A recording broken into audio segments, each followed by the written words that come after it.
Listo, comenzamos a grabar. Entonces, nada, tenemos aquí la pizarra, está el primer ejercicio planteado y algo que quisiera reforzar dentro de esta etapa inicial, al menos en la clase de hoy, es que no voy a resolver tantos ejercicios, al menos no todo lo que me han pedido, porque muchas de esas cosas ya lo he trabajado con mis niños que se inscribieron en el curso conmigo. Obviamente no vale para ellos que les siga repitiendo las cosas. Pero bueno, este ejercicio de aquí es uno que algunos de ustedes me han estado pidiendo, un carrete con la cuerda por debajo. Y como ya he comentado en otras ocasiones, está grabado, esta cosa de aquí fue mi primer trauma dentro de la materia porque me tocó en mi mejoramiento cuando fui alumno hace 8 años. En tal caso, ¿qué es lo que encontramos aquí? Vemos que la cuerda del carrete está en la parte de abajo y eso induce una primera pregunta dentro de la cabeza de ustedes, igual que me pasó a mí en un momento, que es ¿hacia dónde carajo va a girar este carrete? Si va a girar en una dirección o si va a girar en la dirección contraria. No. Y es normal que tengan esa duda. De hecho, como ya he comentado también otras veces, eso de aquí es la parte que más me molestó a mí cuando hice este examen, porque perdí creo que 10 minutos pensando en esto. Igualmente yo fui a mejoramiento solo porque quería mejorar, tal cual ya estaba aprobado, así que no me dolió tanto perder tanto tiempo, por si me sentí idiota. Y en tal caso, la ventaja nuevamente de esta hermosa materia que estamos compartiendo es que todo es demostrable, pueden hacer experimentación. Y para eso tengo aquí parte de uno de mis carritos de Lego que desarmé solo por ustedes. Entonces, ¿qué es lo que encontramos? Tenemos en cámara dos llantas, tenemos un cilindro más fino que justamente hace papel de carrete. Y como pueden ver, la cuerda está pasando en la parte de abajo. Y esto nos lleva nuevamente a qué es lo que nosotros esperamos de este giro. Primero, si la cuerda estuviera por arriba, creo que es obvio para todos que la cuerda nos está induciendo un torque en la dirección horaria y por ende las ruedas van a moverse hacia donde está jalando la cuerda. Y nuevamente, la ventaja de esta hermosa materia es que se puede demostrar. Entonces lo podemos poner aquí arriba y veríamos, efectivamente, jalo la cuerda para la derecha, todo el carrete se mueve a la derecha. Pero nuevamente, ese no es el problema de este planteamiento nuevo, si no es la cuerda por debajo. Y sin mayores vueltas que darle, vamos tal cual a probarlo. Vemos, la cuerda está por debajo y si yo jalo a la derecha, el carrete se está moviendo a la derecha también. Y aquí viene que sean algunos de ustedes un conflicto, que no es posible que yo obtenga el mismo resultado de movimiento a la derecha, tanto si la cuerda está por arriba como si está por abajo. Y estarían bien en dudarlo, porque si se dieron cuenta, yo volteé todo esto para poder generar que la cuerda esté debajo del carrete. Pero se puede hacer también de otra forma. Si es que yo inicio con la cuerda por aquí arriba, puedo desenrollar la dirección contraria y aquí ¿qué es lo que vería? Vería que se mueve a la izquierda. Pero si dejo que esta cosa esté por arriba, la jalo y va para la derecha. Entonces, con esto voy a lo siguiente.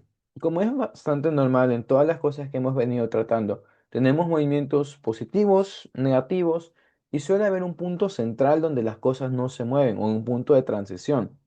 Y es justamente lo que encontraríamos si es que inclino esto de cierta forma. Ven que aquí, con esta inclinación, no estoy generando ninguna rotación en ninguna dirección. Bueno, ahí sí porque me estoy moviendo. Pero vemos que hay nuevamente un punto crítico, un punto que separa la dirección de movimiento. Si es que yo me voy por encima de esta inclinación, se va a mover a la derecha. Pero si yo me voy por debajo de esta inclinación, lo que voy a hacer es moverme para la izquierda. Entonces, a breves cuentas y en resumen, nuevamente lo que estamos lidiando, cuando su cuerda está en la parte de abajo, están jalando el carrete en la misma dirección de la cuerda.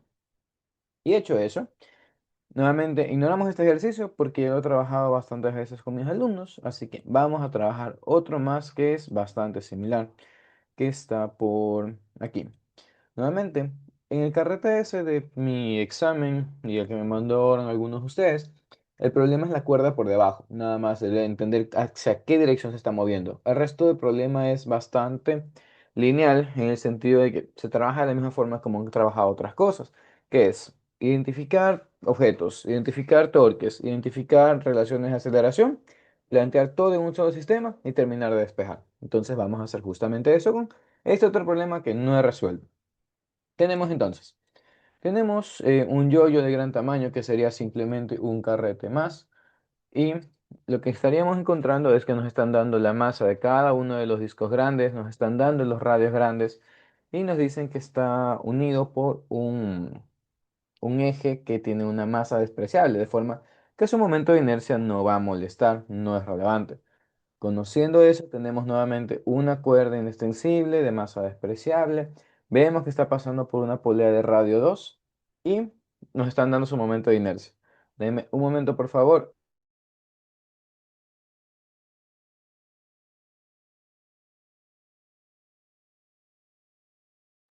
Perdón, me están pidiendo ayuda en algo, chicos. Denme un momento. Y tengo que abrir una papilla para mi bebé. Ya está. Listo, volvemos. Perdón por la pausa comercial. Ya, tenemos todos los datos ahí planteados para resolver el problema. Entonces, vamos a analizar el cuerpo de aquí a la izquierda. Lo que encontraríamos sería lo siguiente. Primero, esta cosa obviamente tiene masa, entonces identificaríamos primero que tenemos un peso que va hacia el centro de la Tierra. Vamos a decir que este es el objeto A, este es el objeto B y este es el objeto B. Ya, este es el objeto C. Para esa forma tiene tres distintas masas. Tendríamos el peso de A con la masa de A. Segundo, vemos que el suelo no nos está tragando, entonces hay una barrera, hay una fuerza que nos impide que caigamos, que sería la normal que siente A. Adicional, obviamente tenemos aquí una tensión, que vamos a decirle tensión de A. Y lo último, a pesar de que no está planteado de forma explícita, tenemos fricción, porque por eso justamente no se desliza. Y aquí hacemos un análisis bastante breve de por qué sí o sí debe haber fricción. Y este análisis va de una pregunta que me hicieron justamente para ingresar a la maestría. Pongámonos en situación. Estamos dentro de un bus, ya el bus está andando con una velocidad constante y de la nada frena. Identifica la fuerza que te obliga a rotar. ¿Por qué ustedes se van al piso? Ustedes no se van al piso por una fuerza inercial, no la fuerza inercial que se induce al desacelerar.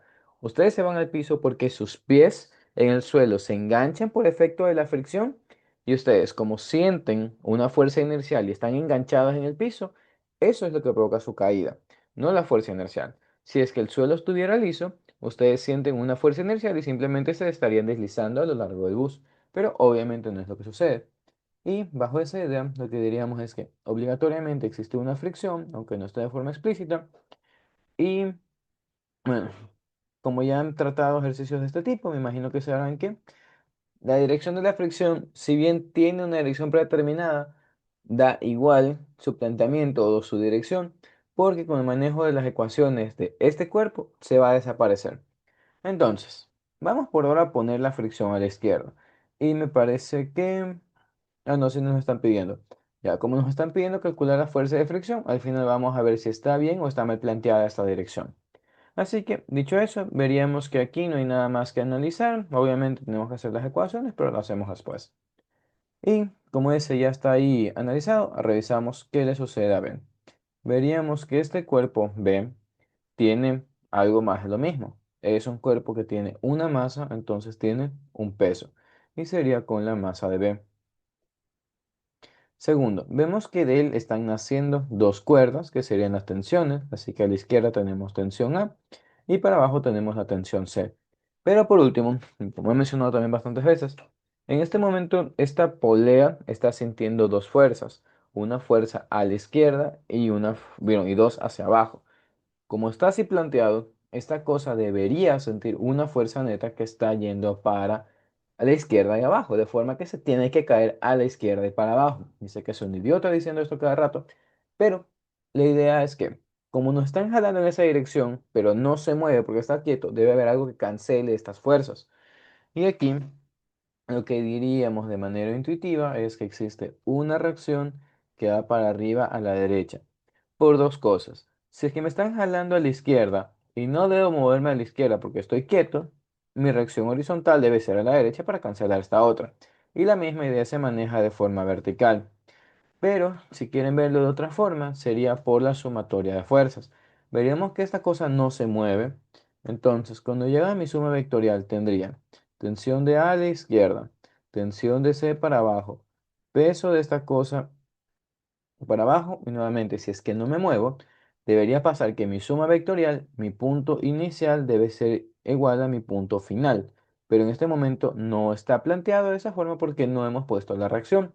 Y para forzar a que el punto inicial sea igual al punto No me acuerdo qué dije. Ya, para forzar a que el punto inicial sea igual al punto final, yo debo conectar esto a través de un último vector de regreso al inicio. Y ese vector sería justamente esta reacción. Así que, bueno, ya conociendo eso, podemos borrar ese análisis. Nos quedaríamos con este diagrama cuerpo libre. Y es súper importante que siempre identifiquen esa reacción porque o se las pueden pedir o a la mala es parte del análisis del diagrama cuerpo libre. Y si no la ponen, sus profesores les van a poner puntos menos porque obligatoriamente debe existir una reacción. Pero bueno, dicho eso, analizamos C. Y veríamos que el cuerpo C tiene dos cosas. Tiene una tensión de C que va hacia arriba y tendría su propio peso que va para abajo. Y en este momento nos toca identificar hacia dónde aceleran las cosas. Veríamos que C obviamente estaría cayendo, por lo tanto tenemos una aceleración de C que va hacia abajo. Vemos que nuestra polea no se está moviendo en el espacio, simplemente está rotando y lo haría con una aceleración angular de manera horaria para permitir que esta caja esté bajando. De la misma manera veríamos que el efecto de tener una aceleración angular implica que existen aceleraciones tangenciales. Por lo tanto, en el punto aquí derecho tenemos la aceleración tangencial que va a ser igual a la aceleración de C porque están conectados. Y algo similar pasaría de este otro lado. Tenemos que la aceleración tangencial de la polea va a ser la misma aceleración de la cuerda que está conectada para acá. Pero vamos a quedarnos con esa idea. Diríamos, aceleración tangencial es igual a aceleración de la cuerda. No entró el espacio ahí, pero bueno, se mantiene la idea. Con eso hacemos análisis de este cuerpo de acá. No un análisis de fuerzas, porque eso ya pasó, sino lo que me interesa es el análisis de la cinemática de este globo, perdón, de este cilindro.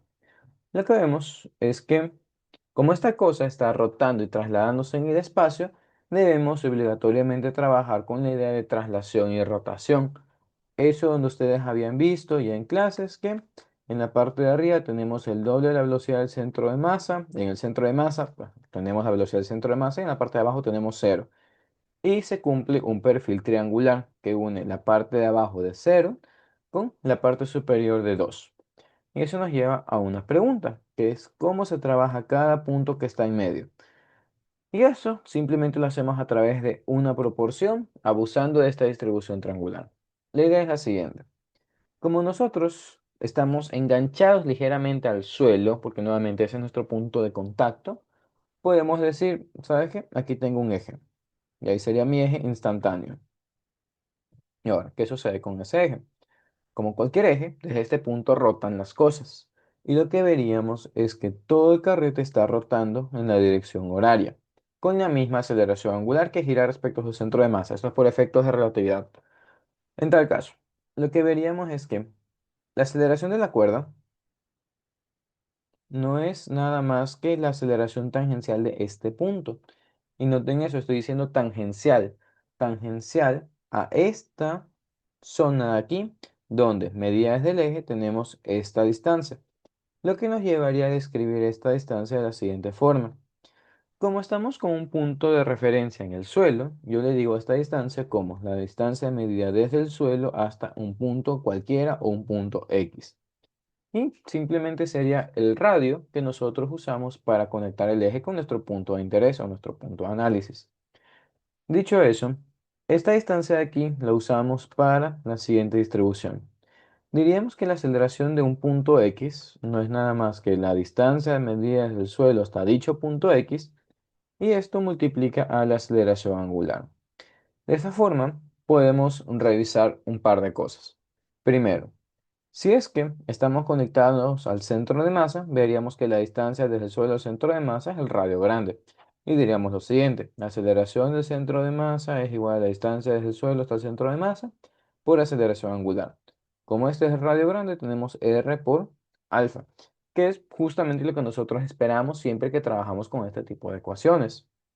Pero más importante, con esto validamos que la aceleración del punto de arriba, que vamos a llamarle punto D, sería la siguiente. La aceleración del punto D va a ser la distancia desde el suelo hasta el punto D por la aceleración angular. Vemos que la distancia desde el suelo hasta este punto de acá arriba no es nada más que 2R. Así que tenemos 2R por aceleración angular. donde, oh sorpresa, R por aceleración angular es la aceleración del centro de masa, por lo que verificamos que sí cumplimos con lo que ya conocen dentro del libro y lo que les enseñaron dentro de clases. Entonces, viendo que así funciona para el punto del medio y el punto de arriba, podemos concluir tranquilamente que funciona para cualquier otro punto que nos dé la gana. Por lo tanto, podemos tomar esto y decir, a ver, aquí tengo un punto raro que no es mi centro de masa, pero la cuerda está conectada a este lugar. Vamos a llamarle punto E, ya por todas las letras que he utilizado. Diríamos entonces, la aceleración del punto E va a ser igual a la distancia desde el suelo hasta el punto E por la aceleración angular. Y veríamos que esto no es nada más que una construcción geométrica. Hasta el centro tengo un radio grande. Y aquí, como estamos conectados con este radio pequeño, tengo una altura extra de justamente R pequeño. Entonces, mi distancia total medida desde el suelo es R más R. Así que tendríamos que esta aceleración es R más R y por la aceleración angular.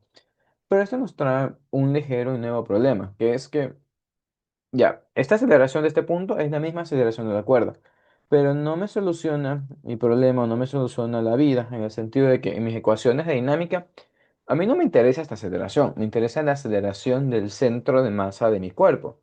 Así que lo que nos toca ver es cómo se relaciona esta aceleración con la aceleración del centro de masa. Y lo que veríamos es que seguimos la misma distribución. Como ya se planteó hace un momento, la aceleración del centro de masa va a ser igual a R por la aceleración angular. Y es curioso que sea la misma aceleración angular, por lo que nosotros podemos hacer una relación. Yo de la primera ecuación puedo despejar la aceleración angular y decir que es igual a la aceleración de la cuerda dividido para esta suma. Y como es la misma aceleración, yo puedo reemplazar esa aceleración de este lado y diría, la aceleración de mi centro de masa es igual a la aceleración de la cuerda multiplicando a este radio y dividida para esta suma. Y más allá de que la expresión ha seguido todo lo que hemos dicho, le damos un pequeño análisis. Vemos que obviamente el denominador es ligeramente superior al numerador, lo que implica que esta fracción va a ser menor a 1. Por lo tanto, como estamos multiplicando un número por algo menor a 1, lo que estaríamos haciendo es reducir ese número. Y está bien según lo que hemos dicho, porque si hacemos nuevamente análisis cinemático de esta cosa, de este círculo, de este carrete, de eso me iba la idea, veríamos. Este punto, por el hecho de estar más alto, debe tener una aceleración grande. Grande respecto a cualquier punto que esté debajo. Y es justamente lo que encontramos. La aceleración del centro de masa es menor a esta por esa división que estamos haciendo. Y cualquier punto que venga debajo va a tener una aceleración cada vez más pequeña. Y lo contrario también es cierto. Cada punto que esté más arriba va a tener una aceleración cada vez más grande. Así que, nada, bajo esa idea, tenemos finalmente una relación entre el centro de masa de el carrete, la aceleración de la cuerda y, como establecimos hace un momento, que la aceleración de la cuerda es la aceleración tangencial de la polea y es la misma aceleración del bloque que se cae, tenemos una relación entre el carrete y el bloque. Ya conociendo esas relaciones, las dejamos un momento ahí en el aire, colgando, hasta cuando podamos utilizarlas. Así que vamos a empezar a generar las ecuaciones dinámicas de cada uno de estos cuerpos. Diríamos para el carrete lo siguiente. Primero vamos a hacer análisis de torques. Diríamos, sumatoria de torques respecto al centro de masa va a ser igual al momento de inercia respecto al centro de masa por la aceleración angular. Y diríamos que positivo en la dirección de la aceleración, que era horario. Veríamos que desde el centro de masa tenemos solamente dos fuerzas que hacen torque, que serían la tensión y la fricción. Vemos que la tensión nos está jalando en la dirección horaria, entonces esta sería positiva y tendríamos torque de la tensión A. Mientras que la fricción también nos quiere obligar a rotar en la dirección horaria según la hemos dibujado, así que pondríamos más torque de la fricción. Y todo esto va a ser igual al momento de inercia respecto al centro de masa por la aceleración angular. Antes de avanzar con las ecuaciones de torque, no descomponerlas, revisamos nuevamente lo que nos planteaba el problema. El problema planteaba que cada uno de estos dos discos gordos son iguales, tienen una masa de 4,3 kilogramos Y más importante, el hecho de que sean dos discos implica que nuestro carrete tiene un momento de inercia que no es un medio masa radio cuadrado, sino dos veces un medio masa radio cuadrado, porque nuevamente estamos lidiando con dos discos. ¿Cómo les mostré hace un momento con mi sistema de las rueditas estas de mi Lego que ya perdí? En tal caso, con eso vamos a el análisis ya de esta ecuación, abrirla. Veríamos que la tensión A que genera el torque de A está, bueno, está planteado con este radio pequeño. Entonces, aquí tendríamos radio pequeño por la tensión de A. Mientras que la fricción está con toda esta distancia grande, que sería el radio grande. Así que tendríamos fricción por radio grande. De este otro lado, como mencionaba, nuestro momento de inercia sería el doble de solamente un disco. Entonces tenemos esto por acá y esto por la aceleración angular. Aquí lo que veríamos es que no podemos hacer una simplificación sencilla de, cancelo los radios, porque no todos los radios son iguales. Pero lo que sí podemos hacer, ya lo del mensaje de un momento, es separar esta R. Porque a la mala sabemos que un radio al cuadrado no es nada más que un radio por radio. Y la idea de hacer esta separación es que nosotros podamos forzar a que se genere una nueva variable. ¿Qué sería esta multiplicación? Que si recordamos, como teníamos planteado anteriormente, es la aceleración del carrete. Y es para trabajar en torno a una sola variable en lugar de a distintas variables. Ahora sí, déjenme leer antes de seguir. Sí, Mía está planteando una muy buena pregunta. Ya les explico un poco sobre eso. Y se relaciona con el qué sucede cuando nosotros combinamos esta ecuación con otra ecuación más. Ya, vamos a seguir por ahora con esto. Tenemos esta ecuación, vamos a simplificarla un poco.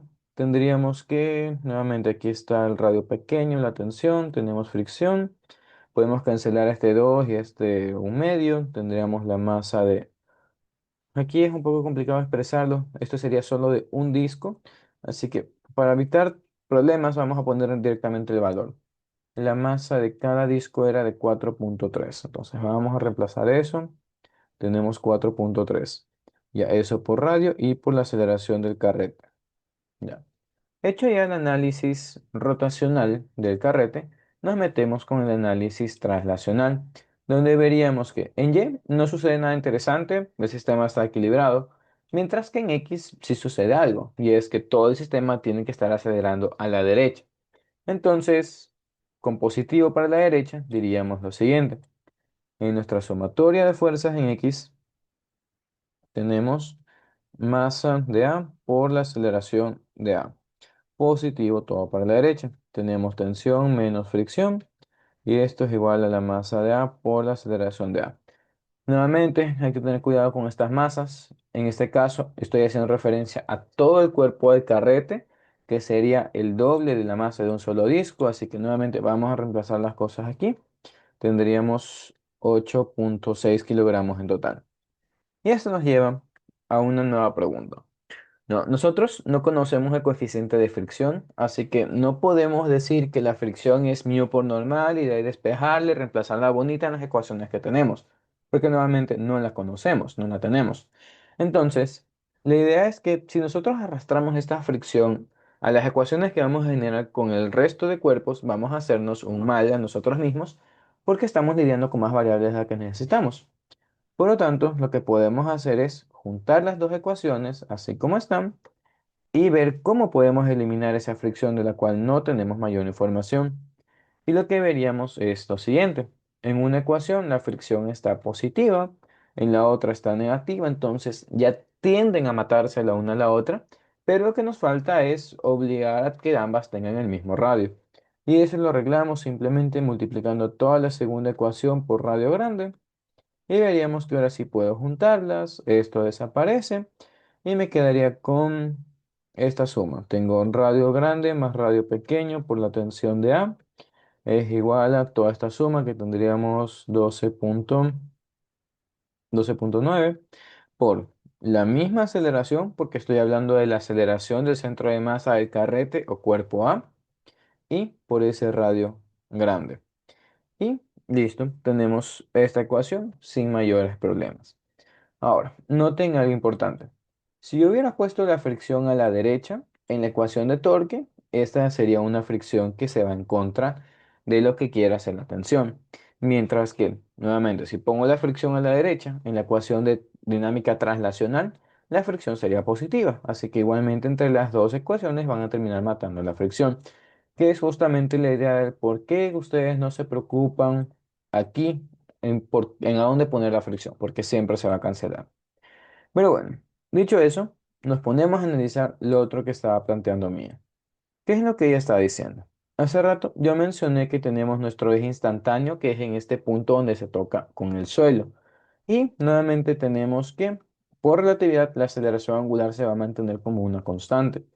Entonces, si nosotros tomamos como punto de giro o como eje a la parte más baja del carrete, encontraríamos lo siguiente. Bueno, ahí pueden leer la pregunta de ella en lo que desarrollo el problema. Yo tendría el eje aquí abajo, ya, tengo ahí el eje, y lo que diría es que voy a hacer mi sumatoria de torques respecto a ese eje.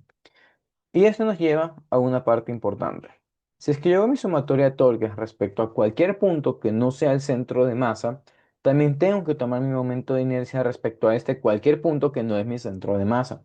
Entonces diríamos que aquí está el momento de inercia, pero no lo dejamos así nomás porque se puede malinterpretar como centro de masa, sino ponemos explícitamente torques respecto al eje se utilizan con un momento de inercia respecto al mismo eje. Y noten que eso es lo que yo hice por acá. Planteé que mi sumatoria de torques le iba a tomar desde el centro de masa y por eso trabajé con los momentos de inercia respecto al centro de masa. Entonces es la misma idea siempre. Y ya conociendo eso, planteamos la misma idea, positivo en la dirección horaria y analizamos qué torques tenemos. Viendo que el eje está aquí en el contacto con el piso, la fricción no haría torque. El peso ni la normal tampoco. Lo único que lograría hacer torque va a ser la tensión de A. Y veríamos que el brazo de palanca que tiene esto es justamente la distancia de R grande más R pequeño. Así que tendríamos aquí simplemente eso. El torque de la tensión de A, que sería radio grande más radio pequeño por la tensión de A. Y del otro lado debemos manejar esto. Teniendo en cuenta que el eje ya no está pasando por el centro de masa, nos toca trabajar con ejes paralelos. Y nuevamente, como son dos discos, diríamos que esto es simplemente el doble del momento de inercia de un solo disco. Y haríamos el desarrollo. Viendo que el momento de inercia de nuestros discos con el teorema de ejes paralelos sería un medio masa radio cuadrado más masa por la distancia al cuadrado, encontraríamos la distancia que separa al eje que está en el suelo con el centro de masa no es nada más que el radio grande. Entonces, esa sería la distancia que debemos trabajar dentro de esta ecuación. Donde al momento de juntar esta fracción de un medio con uno, nos va a dar un inocente 3 medios. 3 medios más a radio cuadrado. Y veríamos que este 2 se cancela con este otro 2 y nos queda algo interesante, que sería radio grande más radio pequeño por la tensión de A es igual a 3 masa por radio por aceleración, donde este producto nuevamente es la aceleración del carrete o de su centro de masa, es lo mismo. Y si es que siguieron numéricamente lo que hice hace un momento, encontramos la masa de un solo disco era 4,3. 8,6 no es nada más que el doble de la masa de un disco. Y si yo sumo el doble de algo con una vez ese algo, tengo tres veces ese número. Entonces es justamente la misma ecuación. Por lo tanto, la respuesta a lo que planteó Mía es que sí, ustedes pueden coger el eje instantáneo en la parte del suelo y el problema es exactamente el mismo. Lo único que estarían haciendo es acortar pasos, obviamente se ahorran el tiempo de desarrollo, pero no me gusta enseñar tanto este método porque es muy fácil que ustedes se olviden de poner el momento de inercia respecto a ese eje también. Pero nada, siempre y cuando lo tengan claro y no se olviden de poner eso, no deberían tener problemas. Pero bueno, mucha palabrería con eso. Dime, Adrián. Buenas noches, profe. Es Hola. que todo el problema no entendí cuando usted explicó el tema de las aceleraciones ahí me perdí. No sé si es que hay tiempo para volver a explicarlo. la relación de aceleraciones del carrete con la cuerda. Hasta cuando llegó la parte de, con la relación de las aceleraciones con el carrete, ahí ya me perdí. Y esto de aquí. Ok, ya, vamos a verlo nuevamente. Ya, podemos hacerlo de otra forma. Podemos decir que nosotros tenemos un triángulo grande, perdón, que va a tener una distancia r. De este lado tenemos aceleración del centro de masa y aquí una hipotenusa cualquiera. Lo que me importa aquí es decir que nosotros tenemos un ángulo. Y, perdón, déjeme conectar la laptop, soy idiota, no le he conectado. Se me va a apagar. Dios mío. Un momento, tengo que bajarle todo el brillo para que no se me muera. Ya, ok, listo, volvemos. Ya. Supongamos que las dimensiones nos permiten hacer esto. Ya un triángulo que tiene un lado R, otro ACM, y el otro sabrá Dios qué tiene. Lo que me importa aquí es la relación entre ambos lados y el ángulo. Veríamos que esta aceleración vendría a ser el papel del lado opuesto al ángulo, mientras que este radio sería nuestro lado adyacente. Por lo tanto, yo podría decir que la tangente de este ángulo va a ser igual a mi opuesto, que va a ser la aceleración del centro de masa, dividido para mi lado adyacente, que sería el radio. Y si es que yo trabajo con exactamente un triángulo que tiene el mismo ángulo, pero simplemente le modifico la altura y el ancho, veríamos que a través del ángulo estos dos triángulos son similares. Y eso nos lleva a decir, si es que ahora digo que este lado mide r más r y este otro va a ser la aceleración de la cuerda, porque allá está conectada a esa altura, la relación de la tangente se sigue manteniendo. Y diría, la tangente del ángulo sigue siendo opuesto sobre adyacente.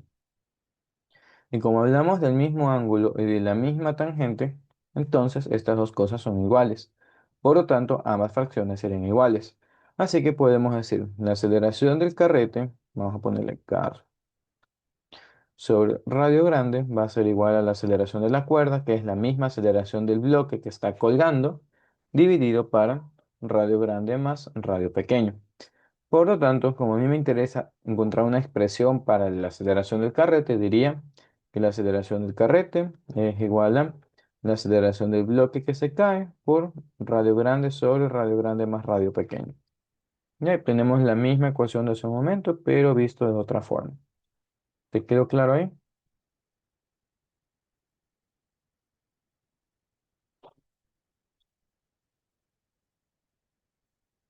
Ya, espero que sí.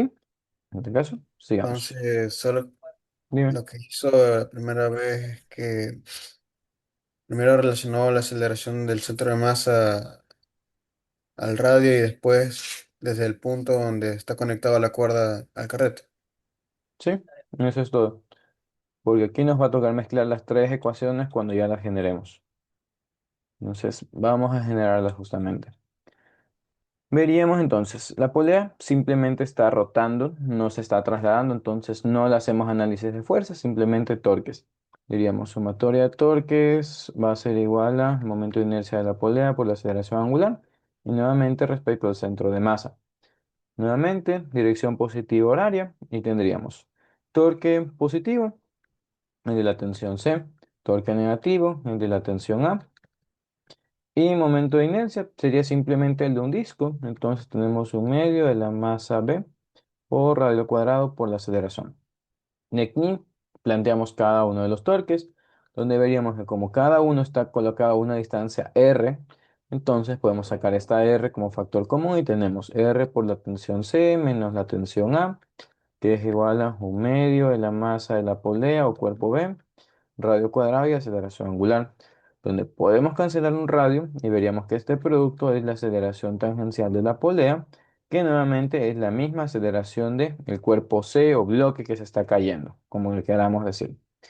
De esa forma generamos esta ecuación. Tenemos la tensión C menos la tensión A es igual a un medio de la masa de esta polea por la aceleración C. Y ya con esa ecuación nos metemos a hacer el análisis de este bloque, donde rápidamente diríamos sumatoria de fuerzas en Y va a ser igual a masa C por aceleración de C, todo positivo para abajo, Y tenemos el peso de este menos su tensión y murió su ecuación. De aquí, lo que nos tocaría hacer, como hemos hecho otras veces, es simplemente juntar las tres ecuaciones y proceder a los despejes. Tenemos esta ecuación por aquí, tenemos esta otra ecuación y teníamos, ¿dónde está? Esta ecuación, que ya vimos que no importaba el método que escogíamos, llegamos a la misma relación. Ya. Y en este momento nos encontramos con dos problemas. Primero, tengo distintas aceleraciones. En un lado tengo la aceleración del carrete, en otro la aceleración del cuerpo C que está cayendo. Así que nos tocaría hablar un solo lenguaje y por eso es que construimos la relación hace rato.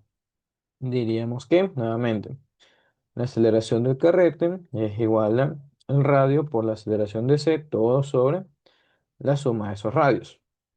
Por lo tanto, si reemplazamos eso por acá, ya todo va a estar en términos de una sola aceleración. Pero además de eso, encontramos que yo no puedo sumar todas las ecuaciones y colapsarlas en este momento porque esta tensión tiene este término, mientras que todas estas otras fuerzas no tienen ningún radio.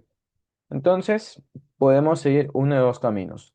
O dividimos la primera expresión para este R más R, o por otro lado, multiplicamos a todas las otras expresiones por el mismo R más R. En tal caso, sea como sea que lo quieran hacer, llegaríamos a la misma respuesta. Y nada, en este caso lo que yo quiero hacer va a ser dividir la primera para ese R y a ver qué más nos sale. Entonces, nada, vamos a hacer esos reemplazos y quiero abandonar ya el ejercicio para meternos con otras cosas. Tendríamos aquí, borramos esto, reemplazamos radio, aceleración C, todo sobre R más R. Si paso este a dividir al otro lado, entonces tendríamos esta división al cuadrado. Y a pesar de que este sea el único término feo y asqueroso, vemos que las tensiones en este momento ya están amigables para cancelarse las unas a las otras y procedemos a hacer justamente eso. Vemos que la tensión se va, la otra tensión se va y nos queda solamente el peso de B, bueno, el peso de C, que va a ser igual a la aceleración del cuerpo C por la siguiente suma. Tenemos la masa de C, aquí toda inocente. Tenemos aquí un medio de la masa de B, tranquila. Y por otro lado tenemos toda esta cosa fea. Tenemos 12,9 radio grande cuadrado sobre un radio grande más radio pequeño al cuadrado. Donde finalmente ya ustedes desde la comodidad de sus casas podrán terminar de plantear el problema. Pero aquí ven que simplemente es calculadora, despejar y murió. Entonces, para terminar de encontrar lo otro que nos pedían, que era la fricción, deberían primero encontrar la aceleración del cuerpo C. Una vez encuentran la aceleración del cuerpo C, pueden determinar la aceleración del carrete porque la tienen aquí simplemente para despejar. Y una vez ya tengan la aceleración del carrete, vuelven a cualquiera de las otras ecuaciones y encuentran la tensión A y de ahí pueden despejar la fricción. O si quieren, hacen el sistema de ecuaciones nuevamente de forma que se cancele la tensión y sobrelleva la fricción para hacer una sola evaluación. De ahí lo que encontraríamos nuevamente sería, si la fricción no sale positiva, la dirección está bien planteada. Si la dirección sale negativa, está mal planteada y simplemente habría que darle la vuelta al vector. Pero eso. Nada, ya conociendo eso de ahí, podemos por fin avanzar a otro ejercicio. Dios mío, 44 minutos en esta cosa asquerosa. Y listo, si no hay preguntas, avanzamos rápidamente este de acá. Hacer análisis simplemente numérico con ecuaciones. Veríamos que asimismo tenemos tres cuerpos, tenemos distintas aceleraciones entre ambos bloques, porque nuevamente tenemos distintos radios, tenemos distintos puntos de contacto. Más allá de eso, vemos que tenemos toda la información, así que vamos a hacer rápidamente los diagramas. Veríamos que el sistema tiene que obligatoriamente caerse, si no, no tendría ningún chiste. Así que diríamos, está nuestro cuerpo 2 por aquí, que siente su propio peso y siente una tensión 2 que va hacia arriba. Veríamos que esta acelera con una aceleración 2 para abajo. Por lo tanto, planteamos rápidamente, sumatoria de fuerzas en Y va a ser igual a masa 2 por aceleración 2 positivo para abajo. Tenemos el peso, tenemos la tensión y dejaríamos hasta ahí. Analizamos el bloque uno. Vemos que el bloque uno está sujeto a algunas fuerzas, principalmente esta tensión. Adicional, y solo porque es un diagrama de cuerpo libre y no puede quedar incompleto, diríamos que siente un peso, siente una normal. Y adicionalmente nos están diciendo que tenemos fricción entre el bloque y la superficie. Entonces sentiríamos una fricción cinética que va para la derecha. De aquí, nuevamente, para permitir el movimiento, para permitir la caída del bloque 2, veríamos que la polea tiene que girar en sentido antihorario. Y si gira en esta dirección, el bloque uno tiene que estarse arrastrando para la izquierda. Así que plantearíamos que justamente nuestra aceleración va para esa dirección. Y nuevamente, como son distintos cuerpos, les sugiero siempre utilizar subíndices. Los subíndices son sus mejores amigos. Y nada, ya planteado el diagrama, diríamos sumatoria de fuerzas en X va a ser igual a masa uno, aceleración uno, positivo izquierdo. Tenemos tensión uno menos fricción igual a masa uno por aceleración uno. Y de aquí veríamos que la fricción no es mayor problema porque nuevamente conocemos el coeficiente. Si hacemos un análisis vertical encontraríamos que la normal es igual al peso. Así que la única incógnita aquí es realmente la tensión junto a la aceleración. Pero bueno, ponemos esto por aquí para dejar la ecuación completa y analizamos ahora el último cuerpo que es el que los relaciona a ambos, que sería esa polea. Así que dibujamos la polea por acá y averiguamos qué cosas tiene. Ya. Veríamos que esta polea tiene una tensión 1 que estaría yendo para la derecha, no contrario a la otra. Adicional, tenemos una tensión 2 de este lado que nos estaría jalando hacia abajo. Y de ahí lo tradicional. Es una polea que tiene masa, entonces también tiene su propio peso. Tendremos la masa de la polea por la gravedad.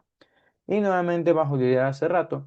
En este momento tengo un cuerpo que se siente jalado hacia abajo y a la derecha. Si no se mueve es porque tiene que haber algo que vaya en contra. Y lo que iría en contra sería la reacción que nace desde el eje y tendría que apuntar para arriba y a la izquierda. Entonces, ya dibujado esto, nuevamente nos metemos con el análisis rotacional nada más y diríamos, sumatoria de torque respecto al centro de masa va a ser igual al momento de inercia respecto al centro de masa por la aceleración angular de la polea y plantearíamos que va a ser positivo en la dirección horaria. Conociendo eso, tendríamos el torque de la tensión 2 menos el torque de la tensión uno, nada más por ese lado. De ahí yo diría que la polea va a ser un solo disco. Déjeme terminar de revisar. Sí, lo podemos tratar como un único disco, un medio de m cuadrado. Ya te doy la palabra, Adrián, dame un momento, déjame terminar. Tendríamos un medio, masa polea, radio polea al cuadrado y aceleración angular de la polea. Aquí, en los torques veríamos, la tensión 2 está conectada con un radio grande. Entonces, su torque sería radio grande por tensión 2, mientras que el torque uno está conectado con este radio pequeño, por lo tanto su torque sería radio pequeño por tensión uno. Y ya del lado derecho mantenemos las mismas variables, no hay nada que ver ahí.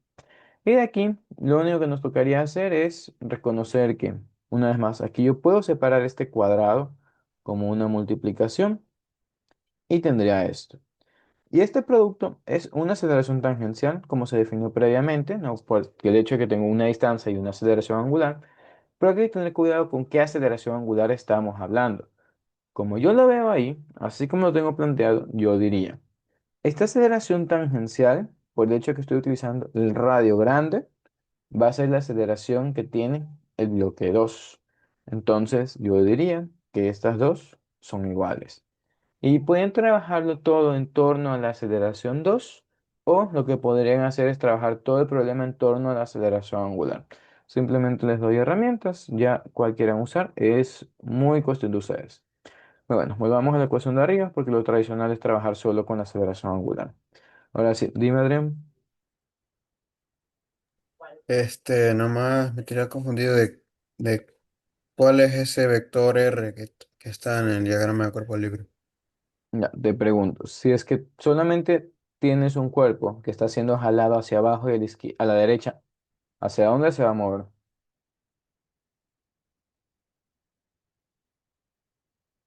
Diríamos que obviamente si estoy jalando algo hacia abajo y a la derecha, se va a mover hacia abajo y a la derecha. Pero nuestra polea está anclada bueno, al suelo, o al techo, perdón, ya, me acuerdo del gráfico. Entonces, si está anclada y no se mueve, debe haber algo que evite que se mueva.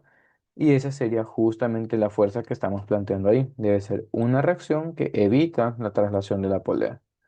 Ahora, en las clases que hemos tenido, les hacía un ejemplo. Aquí se ven a cámaras, ven que tengo un anillo, perdón, tengo un perno y un anillo.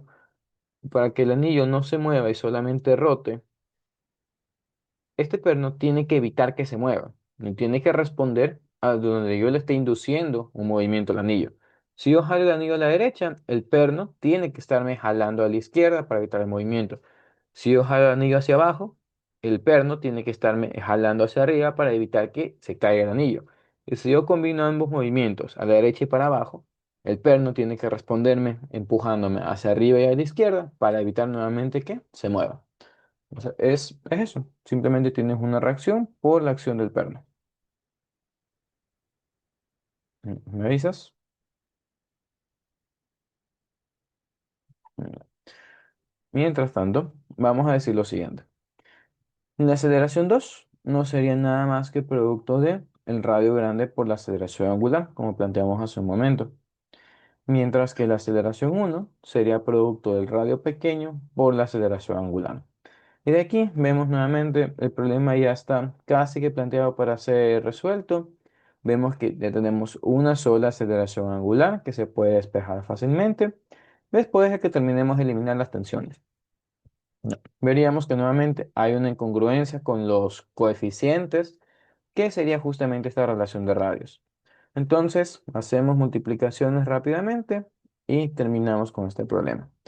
Diríamos que si aquí está la tensión uno en negativo con radio pequeño, entonces a toda esta ecuación la multiplico por radio pequeño. Mientras que la de arriba, a toda la multiplico por el radio grande para equiparar a las tensiones 2.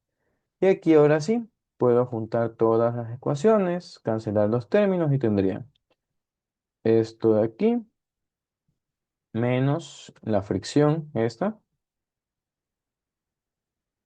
Y del otro lado tenemos una sola aceleración y cada uno de esos términos. Tendremos masa 2 por radio grande, masa 1 radio pequeño cuadrado y tenemos el momento de inercia de la polea.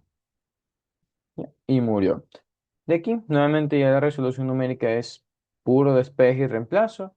Así que quedaría aquí. Ya no vamos a perder más tiempo en esto. ¿Preguntas con eso de aquí? ¿Todo claro para todos? Me avisan por favor antes de avanzar.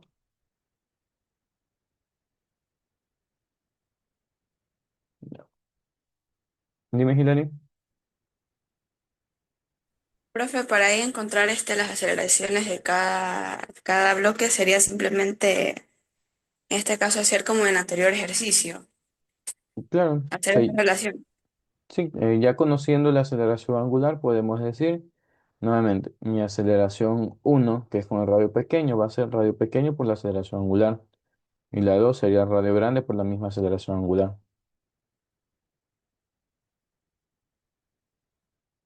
¿Alguien más? Me avisa también si te quedó claro.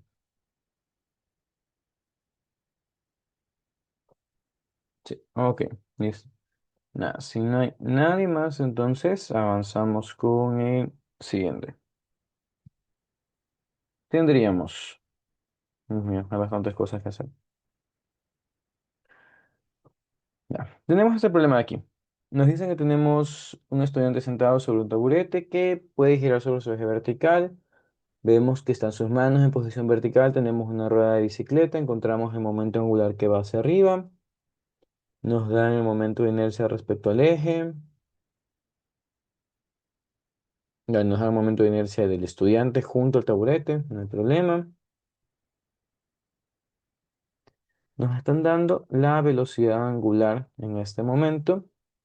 Y noten esa letrita al final, nos están diciendo que en K, indicando entonces que estamos siguiendo este sistema de referencia. Tenemos X, y Z, para que así esta componente sea la componente vertical de Z positiva.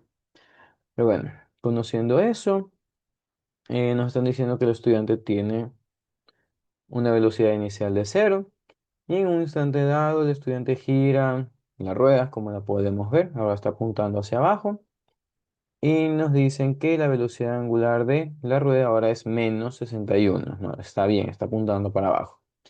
Conociendo eso, nos piden conocer la velocidad angular que adquiere el estudiante alrededor del eje del taburete. Y después hay que calcular el trabajo realizado por el estudiante. Y vamos a expresar cualquier efecto de fricción. Ya, vamos a revisar qué pasaría. Ahí tenemos soluciones para comparar. Primero, encontraríamos que en este sistema no existe nada externo. Entonces, como no existe nada externo, nada va a cambiar el momento angular del sistema. Por lo tanto, lo que diríamos es que el momento angular inicial de mi sistema va a ser igual al momento angular final de mi sistema. Ahora, ¿qué más podemos encontrar dentro de este problema? Lo que veríamos es que esta idea de inicial y final es un poco molestosa, es un poco rebuscada, porque nuestro problema inicia aquí, ¿no? El estudiante le dio la vuelta a la rueda y después de esto el sistema empieza a girar. Oh, no, déjenme ver. No, estoy mal. No, no, se inicia desde acá arriba. Veríamos que la rueda esta gira para abajo y hablamos de conservación. Pensemos en qué sucedía en el primer parcial cuando teníamos un bloque, o mejor dicho, una granada que explotaba. Si la granada explotaba, entendíamos que un lado volaba en un pedazo y otro lado, pero y otro pedazo volaba en otro lado. Y así decíamos, la cantidad de movimiento del sistema se conservó y tenía un total de cero porque la granada estaba quieta. Pero si la granada había sido lanzada y tenía una cierta velocidad, vamos a poner que tiene una velocidad a la derecha antes de explotar, encontraríamos que un pedazo se puede mover a la derecha. Vamos a tener un pedazo que se mueve a la izquierda. Pero la unión de estos dos vectores de cantidad de movimientos tiene que ser a la derecha porque inicialmente iba todo el sistema a la derecha. Y eso es lo que nos lleva a decir aquí es lo siguiente. Encontraríamos que al inicio tenemos un momento angular que va para arriba por la dirección de la llanta esta. Al final, si decimos nuevamente que existe conservación, todo el sistema debería apuntar hacia arriba.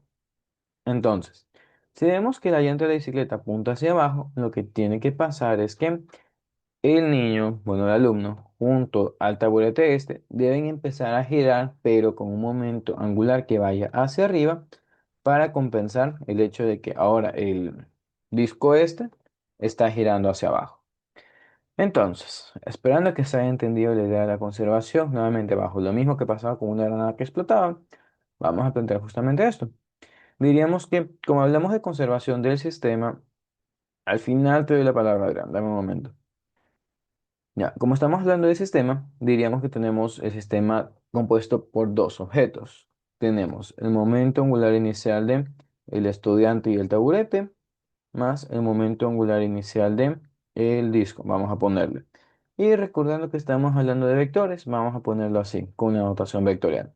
Al final tenemos lo mismo, momento angular de el estudiante y el taburete, más el momento angular final de el disco. Veríamos que al inicio, como el estudiante y el taburete estaban quietos, entonces esta cantidad inicial de ellos sería cero, mientras que solamente el disco este se estaba moviendo. Algo adicional que estaríamos tomando en cuenta en este problema es como tenemos una dirección explícita que es hacia arriba, diríamos que todo lo que va hacia arriba es positivo. De manera que esto inicialmente tiene que ser positivo, porque nuevamente es lo único que se está moviendo.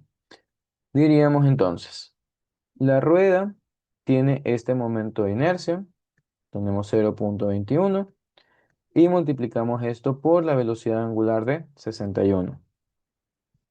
Ya, en este caso, ya no voy a aplicar la notación vectorial porque ya estaría simplemente hablando de los valores numéricos. Revisamos qué sucede del lado final. Al final tenemos el momento angular del estudiante con el taburete, los cuales tienen un momento de inercia de 2,8. Entonces tenemos 2,8 por la velocidad angular final que ellos tengan. Y noten lo siguiente, yo estoy poniendo este término explícitamente como positivo, indicando que estoy moviéndome a favor de mi sistema de referencia. Por lo tanto, cuando yo despeje mi velocidad esta, voy a encontrar que esto tiene que ser para arriba. Lo estamos forzando básicamente. Por otro lado, Para nuestro disco este que está dando vueltas, encontramos que su momento de inercia no cambia, sigue siendo de 0,21. Lo único que está cambiando es la velocidad, que ahora sería -61. Por lo cual, nosotros podemos empezar a hacer un despeje y de aquí encontrar qué sucede con nuestro sistema. Con algo de suerte, nos debería salir ese 9,15. En lo que voy haciendo el cálculo, que debería ser bastante sencillo para todos, ahora sí, hágame las preguntas.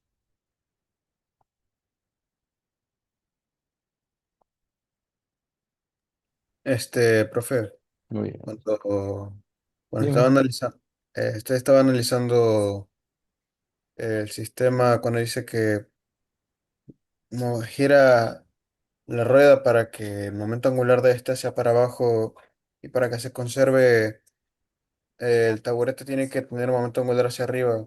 El inicio estaría como al revés, ¿no? Porque si el inicio, el momento angular de la rueda era arriba, entonces el momento angular del taburete sería abajo, o no hay porque no gira el taburete en el No inicio. tiene porque está quieto. Ujú. Ya, déjame ver el mensaje, no sé si era tuyo de pronto. Ah, ya. Ah, vamos a responder esta pregunta de acá. Ya. Bueno, en lo que Bueno, en ya pocas contestó la palabras es pregunta. que realmente Bien, no me, sí me confundí con la explicación del sistema que está diciendo. ya te explico. Un momento. Creo que a lo mejor se relaciona con la pregunta que está por acá. No, como pueden leer, me preguntan si siempre se conserva el momento angular o si es que solo no se conserva cuando hay una fuerza externa. ¿Cómo identificarlo? La relación, tienen que aprender a plantear las relaciones, ¿no? Antes, en momento lineal decíamos que el momento se conservaba siempre que no habían fuerzas externas porque esa era su derivada y representaba el cambio. Aquí diríamos que nuestro momento angular es constante porque los torques netos o torques externos son iguales a cero porque vemos que no hay nadie que está induciendo torque. Como no tenemos torque, por eso decimos que nuestro momento angular inicial es igual al final. Pero no nos quedamos solamente escribiendo eso, sino analizando realmente lo que es el momento, que es un vector.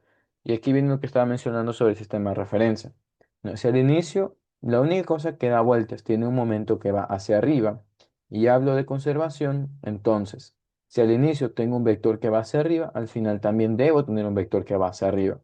Y ahí es donde analizamos los cambios o las cosas. Podemos hacer también como un análisis financiero. Supongamos que siempre estamos obligados a tener una ganancia de $200. Si es que nosotros en algún momento tenemos un maltrato y perdemos unos $500, veríamos que la cosa positiva, el ingreso que debe haber para compensar esa pérdida debería ser de unos 700 para forzar a que tengamos los 200 positivos iniciales. Y lo mismo estaríamos haciendo por acá. Estamos viendo que como le doy la vuelta al disco, ahora este número se hace muy negativo. Y para yo compensar este cambio negativo, debo hacer que la otra cosa, el otro número que está aquí metido, deba ser algo positivo.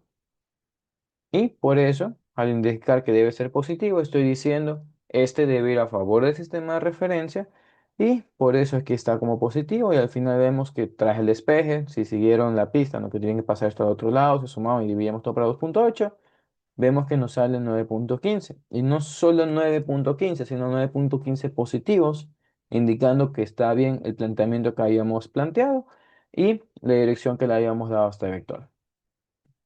¿Me dicen los dos si está claro ahí, por favor?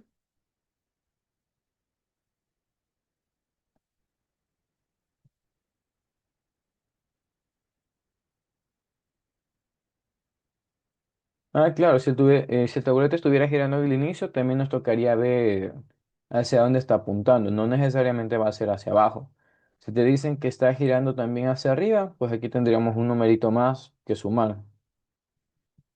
Ahora, si es que te dicen que el taburete está girando hacia abajo, pues sería negativo este número, ya. No hay mayor misterio. No. Ok. Si es que no hay nadie más, vamos a dejar planteado simplemente lo otro, que sería la parte de energía. Como nos están pidiendo conocer cuánto trabajo está realizando el estudiante, lo que diríamos es que nos toca plantear el teorema de trabajo de energía, donde diríamos que el trabajo neto hecho sobre un sistema es igual a el cambio de energía cinética, que sería nuestra cinética final menos cinética inicial, donde en este caso tenemos solamente cinéticas rotacionales, pero como estamos hablando del sistema, nos toca justamente evaluar todo el sistema. Es decir, al final, ¿qué tengo? Yo tengo dos cosas. Tengo la cinética rotacional de el estudiante y el taburete, más la cinética rotacional de mi disco este. Y aparte, no, en la parte inicial tendría solamente la cinética rotacional del disco. Algo que vería aquí, de hecho, es que, como sabemos, en la energía no importa la dirección del movimiento. Por lo tanto, como el disco tiene el mismo momento de inercia y el mismo valor numérico de velocidad, veríamos que este término se cancela y todo el trabajo que estaríamos haciendo sería simplemente el relacionado a este movimiento giratorio del estudiante con el taburete. Entonces queda todavía más sencillo de evaluar. Ya. Nada, viendo que no hay más preguntas, entonces avanzamos con uno de los siguientes. Quiero trabajar este de aquí. Estaba interesante. Me recordó un momento a movimiento armónico simple que se hacía antes, era hermoso, pero se los quitaron. Así que bueno, vamos a leerlo.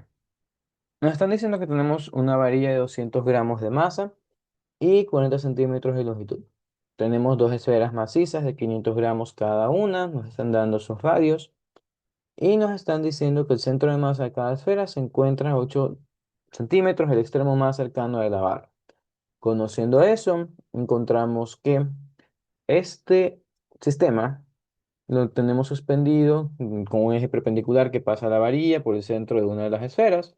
Básicamente estamos atravesando la pantalla con el eje y nos dicen que lo desviamos a 65 grados de la posición de equilibrio estable, que sería la posición vertical hacia abajo. Conociendo eso, nos piden determinar cuál va a ser la rapidez angular del péndulo cuando, después de soltarse, está pasando por la posición vertical. Y luego nos piden otro punto que vamos a decirlo rápidamente.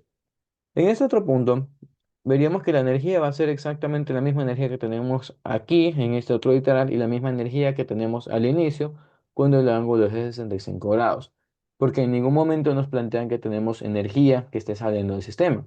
No nos hablan de fricción, no nos hablan de trabajos que metan energía. Así que esta parte de acá sería simplemente el cálculo de energía potencial inicial y murió. Así que bueno, vamos a llegar poco a poco a eso. Vamos a decir qué estaría pasando en este sistema.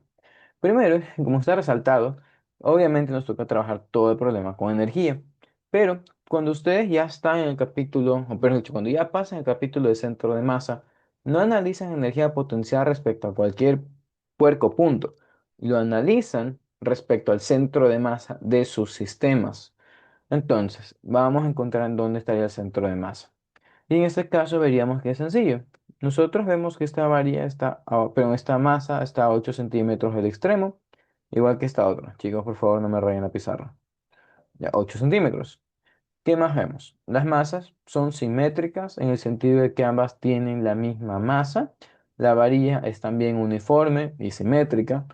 Por lo tanto, como todo es simétrico, nuestro centro de masa está ubicado en el centro de la varilla, sin mayores vueltas que dar al sistema. Entonces, este en sí es nuestro punto de análisis.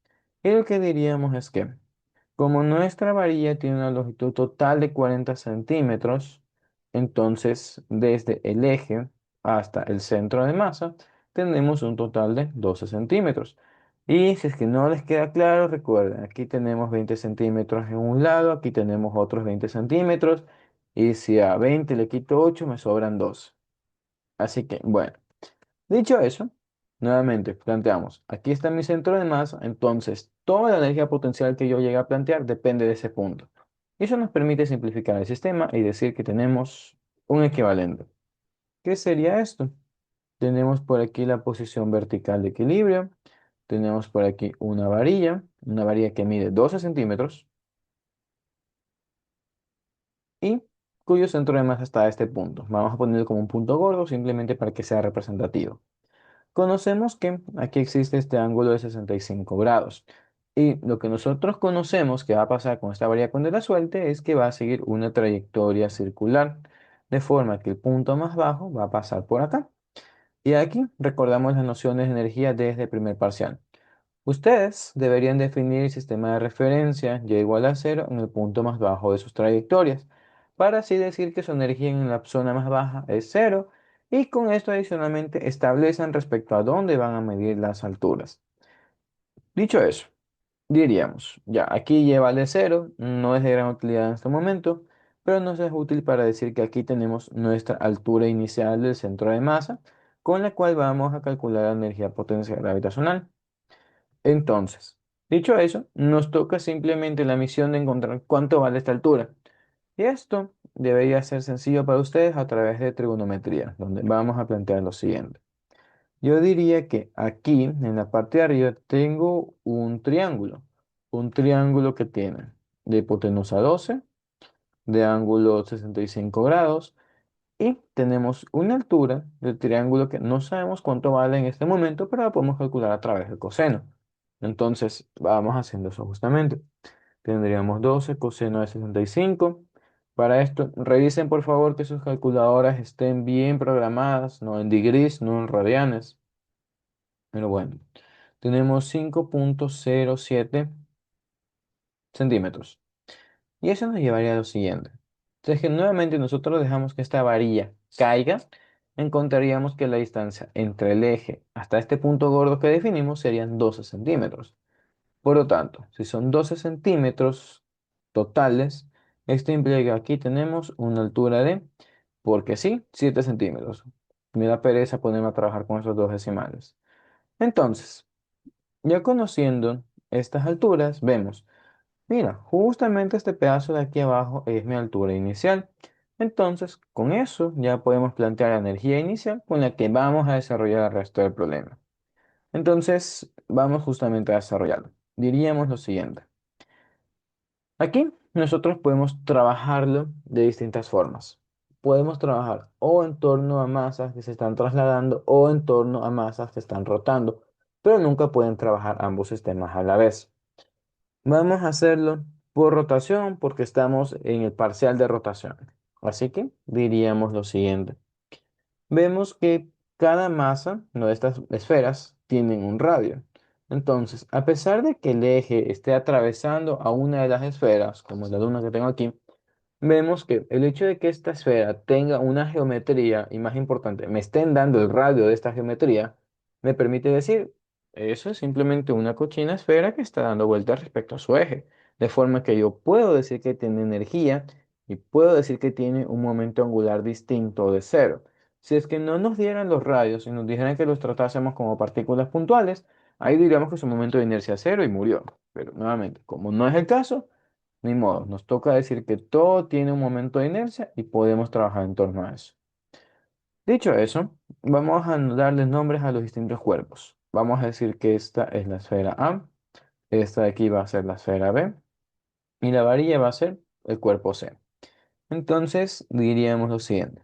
Como ya sabemos, nuevamente vamos a trabajar en rotación y para rotación necesitamos los momentos de inercia. Así que calculamos cada momento de inercia por separado. Para A diríamos, como el eje está pasando por su centro de masa, no es necesario trabajar ejes paralelos, simplemente el momento de inercia del centro de masa. Y de aquí analizamos. Nos dicen que es una esfera maciza, y como es una esfera maciza o sólida, entonces trabajamos con la ecuación de la esfera sólida, que a estas alturas ya deberían conocerla. 2/5 masa y radio al cuadrado. Y murió, no le damos más desarrollo a esa de ahí, luego lo calculamos. Ya le doy mensaje de un momento. Para la esfera B, veríamos que el eje no está atravesándola a ella. Entonces, para la esfera B, no nos basta decir simplemente el momento de inercia respecto al centro de masa, sino nos toca trabajar ejes paralelos. Así que tenemos masa por la distancia al cuadrado. Aquí trabajaríamos.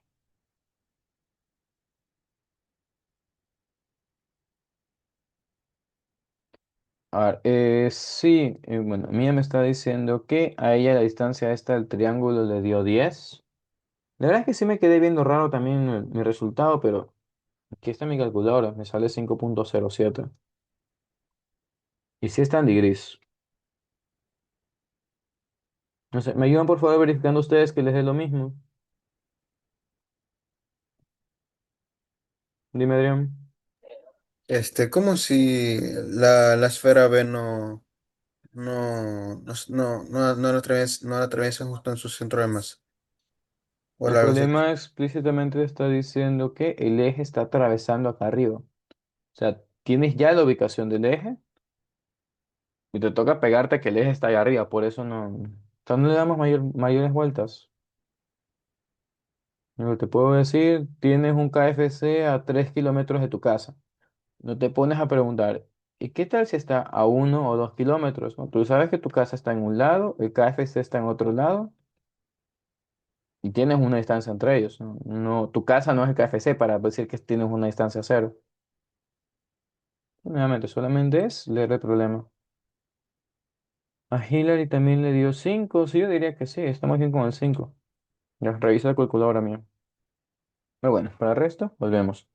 Veríamos que para la parte del centro de masa de la esfera, pues trabajaríamos con la misma ecuación. Lo único que estaría cambiando es la parte de los ejes paralelos.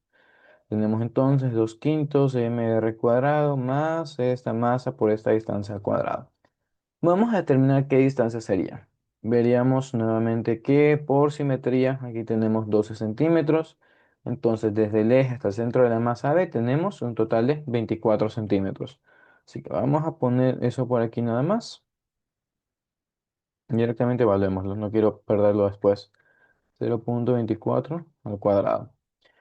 Y por último analizamos la varilla. Ya, para la varilla veríamos de la misma forma, la varilla no está siendo atravesada por el eje. Entonces, como no está siendo atravesada por el eje, nuevamente nos toca trabajar con ejes paralelos y diríamos, tengo el momento de inercia respecto al centro de masa de mi varilla más masa de la varilla por la distancia al cuadrado. Tenemos entonces, del centro de masa, se trabaja con el ondoceavo, masa y longitud al cuadrado, masa varilla. Segundo, aquí nuevamente nos tocaría ver simplemente qué distancia nos separa. Y eso ya lo hicimos hace rato. Tenemos una distancia de separación de 12 centímetros. Entonces 0,12 por aquí y al cuadrado. Ahora, ¿qué vamos a hacer con todo esto?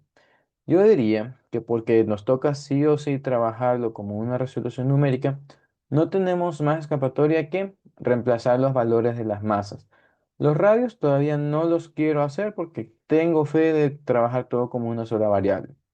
En tal caso, ustedes pueden hacer las evaluaciones de esto, verían que simplemente es reemplazar números y esto nos importa por lo siguiente. Todo el rato dijimos que íbamos a trabajar conservación de energía, donde tenemos nuestra energía mecánica inicial, tenemos la energía mecánica final, y como ya se planteó, al inicio tenemos solamente energía gravitacional, mientras que al final tendríamos solamente energía rotacional.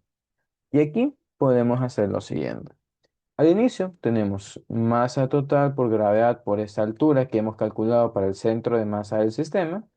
Y para la parte de energía cinética rotacional, podemos trabajarlo como tres distintos cuerpos que comparten algo, de forma que tenemos un medio de momento de inercia de la esfera A por la velocidad angular al cuadrado, más el un medio de momento de inercia de la esfera B por la velocidad angular al cuadrado.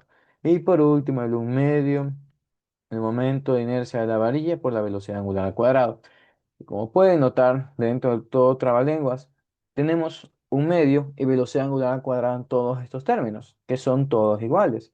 Entonces, podemos sacar un factor común de un medio. Tenemos por aquí la velocidad angular al cuadrado.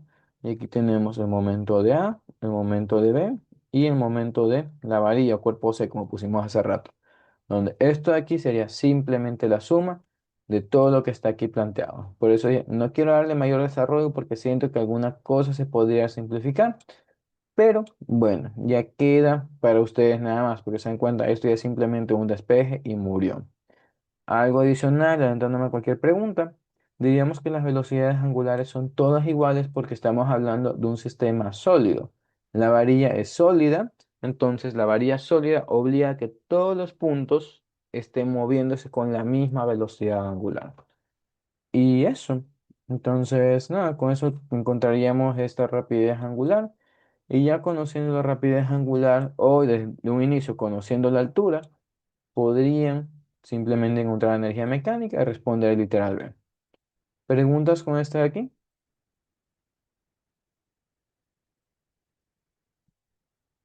¿Me avisan, por favor?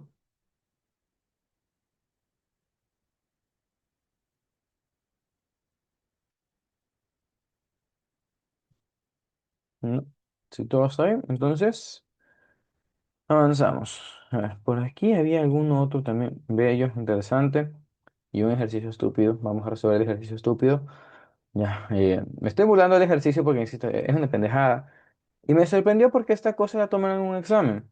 Creo que fue 2021 o 2022, cuando ya había sido ayudante. Me pareció ridículo. Pero bueno, vamos a ver esta cosita de aquí. Les están diciendo que tienen 7 monedas de 1 centavo que están formando un patrón hexagonal planar como nos muestran en la figura. Cada uno de estos centavos es un disco uniforme que tiene una masa m y un radio r. Y nos piden conocer cuál es el momento de inercia del sistema de 7 monedas con un eje que pasa a través del centro de la moneda del medio, así como está ahí dibujado ese punto gordo. Entonces, conociendo eso, vamos a plantearlo. Vamos a darle nombres a cada una de las monedas. Vamos a decir que la del medio es A, esta es B, C, D, E, F y G. Entonces, como me piden un momento de inercia del sistema, diríamos, y del sistema es igual al momento A más momento de B más todos los que vengan después. Aquí viene el por qué para mí es un problema estúpido. Vemos que obviamente todos son discos. Entonces, recordamos, el momento de inercia de un disco, y vamos a generalizarlo, sería respecto al centro de masa más su respectiva masa es la distancia al cuadrado. En el caso de la moneda central, su distancia al eje vale cero, porque está atravesándola. Entonces, solo en el caso de ella, tendríamos un medio, masa y radio al cuadrado. Murió, es la única. Ahora, lo que veríamos para cualquier otro disco es que el eje obviamente no las está atravesando a ellas por su centro de masa, sino que está pasando a una cierta distancia, que sería esta distancia de acá.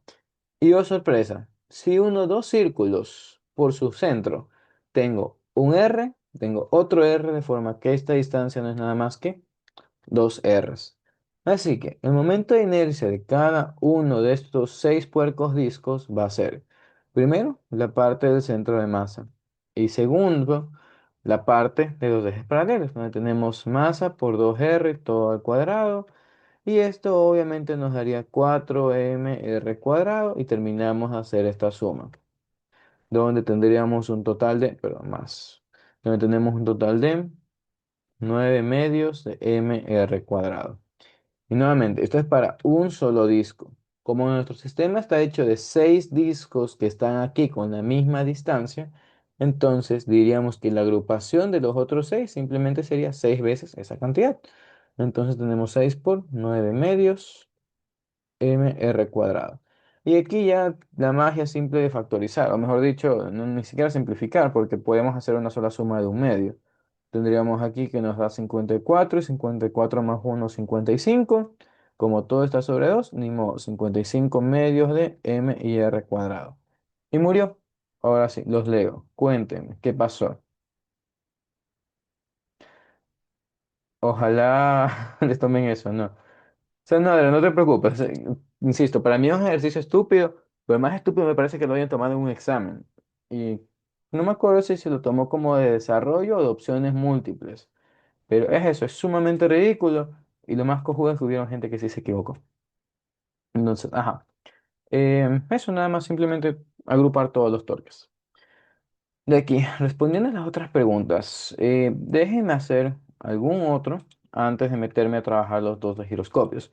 Porque para giroscopios tengo los videos extensos, tienen los videos de Veritasium, entonces me da pereza repetir nuevamente todo el concepto, porque sí me tomo mi buen tiempo. Entonces, ajá, vamos a ver otro.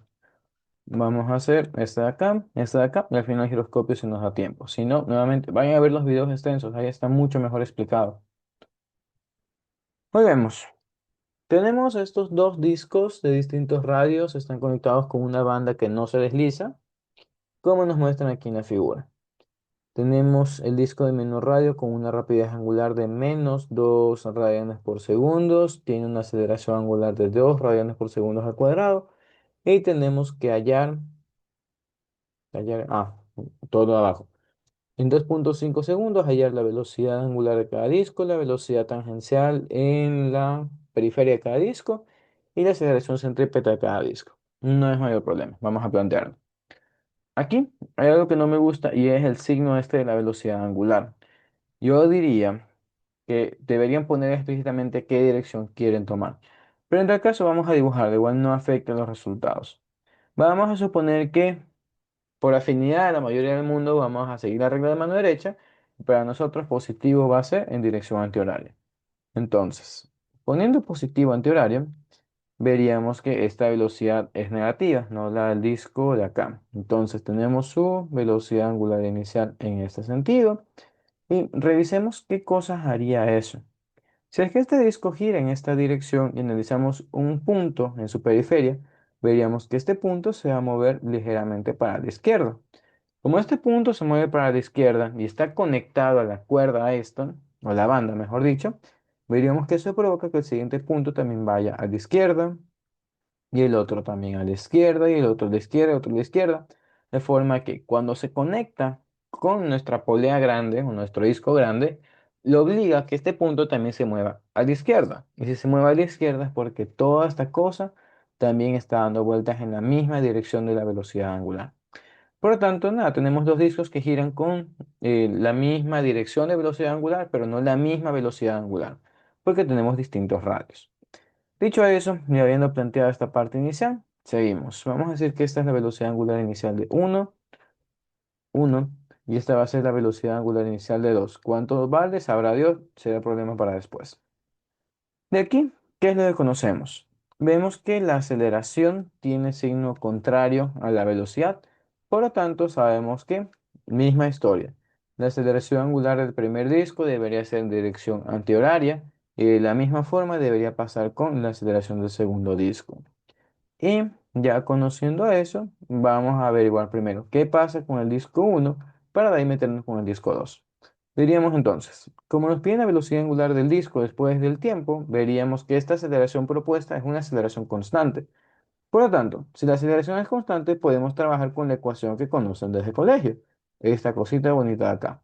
Y diríamos, nuestra velocidad angular final va a ser igual a menos 2 más 2 por 2,5 nos daría 5 acá, y menos 2 3 radianes por segundos. Nuevamente con la dirección positiva en la dirección antihoraria, como se definió hace rato. Por lo tanto, diríamos eso, la velocidad angular final de uno es de 3 radianes por segundo. Ahora, nuevamente con esta velocidad podemos determinar la velocidad tangencial que tiene el primer disco, donde diríamos la velocidad tangencial de uno va a ser igual a el radio 1 por la velocidad angular 1 y vemos que ese radio sería de 220 centímetros, que sería 0,2 metros. Así que multiplicamos eso por 3 y, oh sorpresa, nos da 0,6. Tenemos 0,6 metros por segundo. Siguiendo, nos piden conocer la aceleración centrípeta de cada disco y nuevamente veríamos que esa es una ecuación que ya conocen desde el colegio. Tendríamos entonces aceleración centrípeta 1 va a ser velocidad angular 1 cuadrado por radio 1. Trabajamos eso, tendríamos 9 por 0,2. Ya, ya terminar con eso. Tenemos 1,8 metros por segundos al cuadrado. Y listo con el uno. Y eso nos lleva a lo siguiente. Por ahora, tal cual se ha presentado, solo hemos hecho la mitad del ejercicio. Nos falta conocer qué carajo pasa con el segundo. Y aquí manejamos la siguiente idea. Los contactos tangenciales y los contactos por el eje o contactos centrípetos. Aquí hago referencia. Vemos que lo que conecta a los dos discos es una cuerda que pasa por sus periferias. Entonces, vamos a verlo como un sistema de engranajes. Si yo quiero que un sistema de engranajes funcione, el sistema debe correr de manera suave. Y suave en el sentido de que cada diente se acopla al diente del otro engranaje. Van con la misma velocidad. Porque si estuvieran con distintas velocidades, los dientes se van a pegar, se van a romper y mi sistema se hace un desastre. Entonces, lo que estaríamos diciendo es que para que este sistema funcione, todo lo tangencial debe compartirse. Esto implica la aceleración tangencial que tiene el un disco debe ser la misma aceleración tangencial del otro. Y de la misma manera, y más importante para nuestro problema, las velocidades tangenciales, tanto en un inicio como en un final. Y eso nos lleva a la parte más importante de este problema. Ustedes pueden con esta idea calcular la velocidad angular inicial de 2, la aceleración angular de 2 y hacer este mismo proceso. O, teniendo en cuenta que esta relación se va a mantener siempre, ¿no? De que todo lo tangencial se comparte, yo podría decir lo siguiente. Si es que la velocidad final de uno es 3 radianes por segundo, yo puedo utilizar esto dentro de la siguiente ecuación. Velocidad tangencial de uno es igual a velocidad tangencial de 2, que equivale a decir radio uno por velocidad angular final de uno es igual a radio 2 por velocidad angular final de 2. Por lo tanto, no, pero es que no me interesaba esto. Bueno, sí nos importa la velocidad angular, me retracto. Radio 2 por velocidad angular final de 2, ¿no? Porque está aquí en literal A. Entonces, con esa idea podemos decir, mira, mi velocidad angular final de 2 va a ser igual a la de uno multiplicando a radio uno sobre radio 2. Y de aquí simplemente hacer la evaluación. Ya veo el mensaje que está ahí de un momento.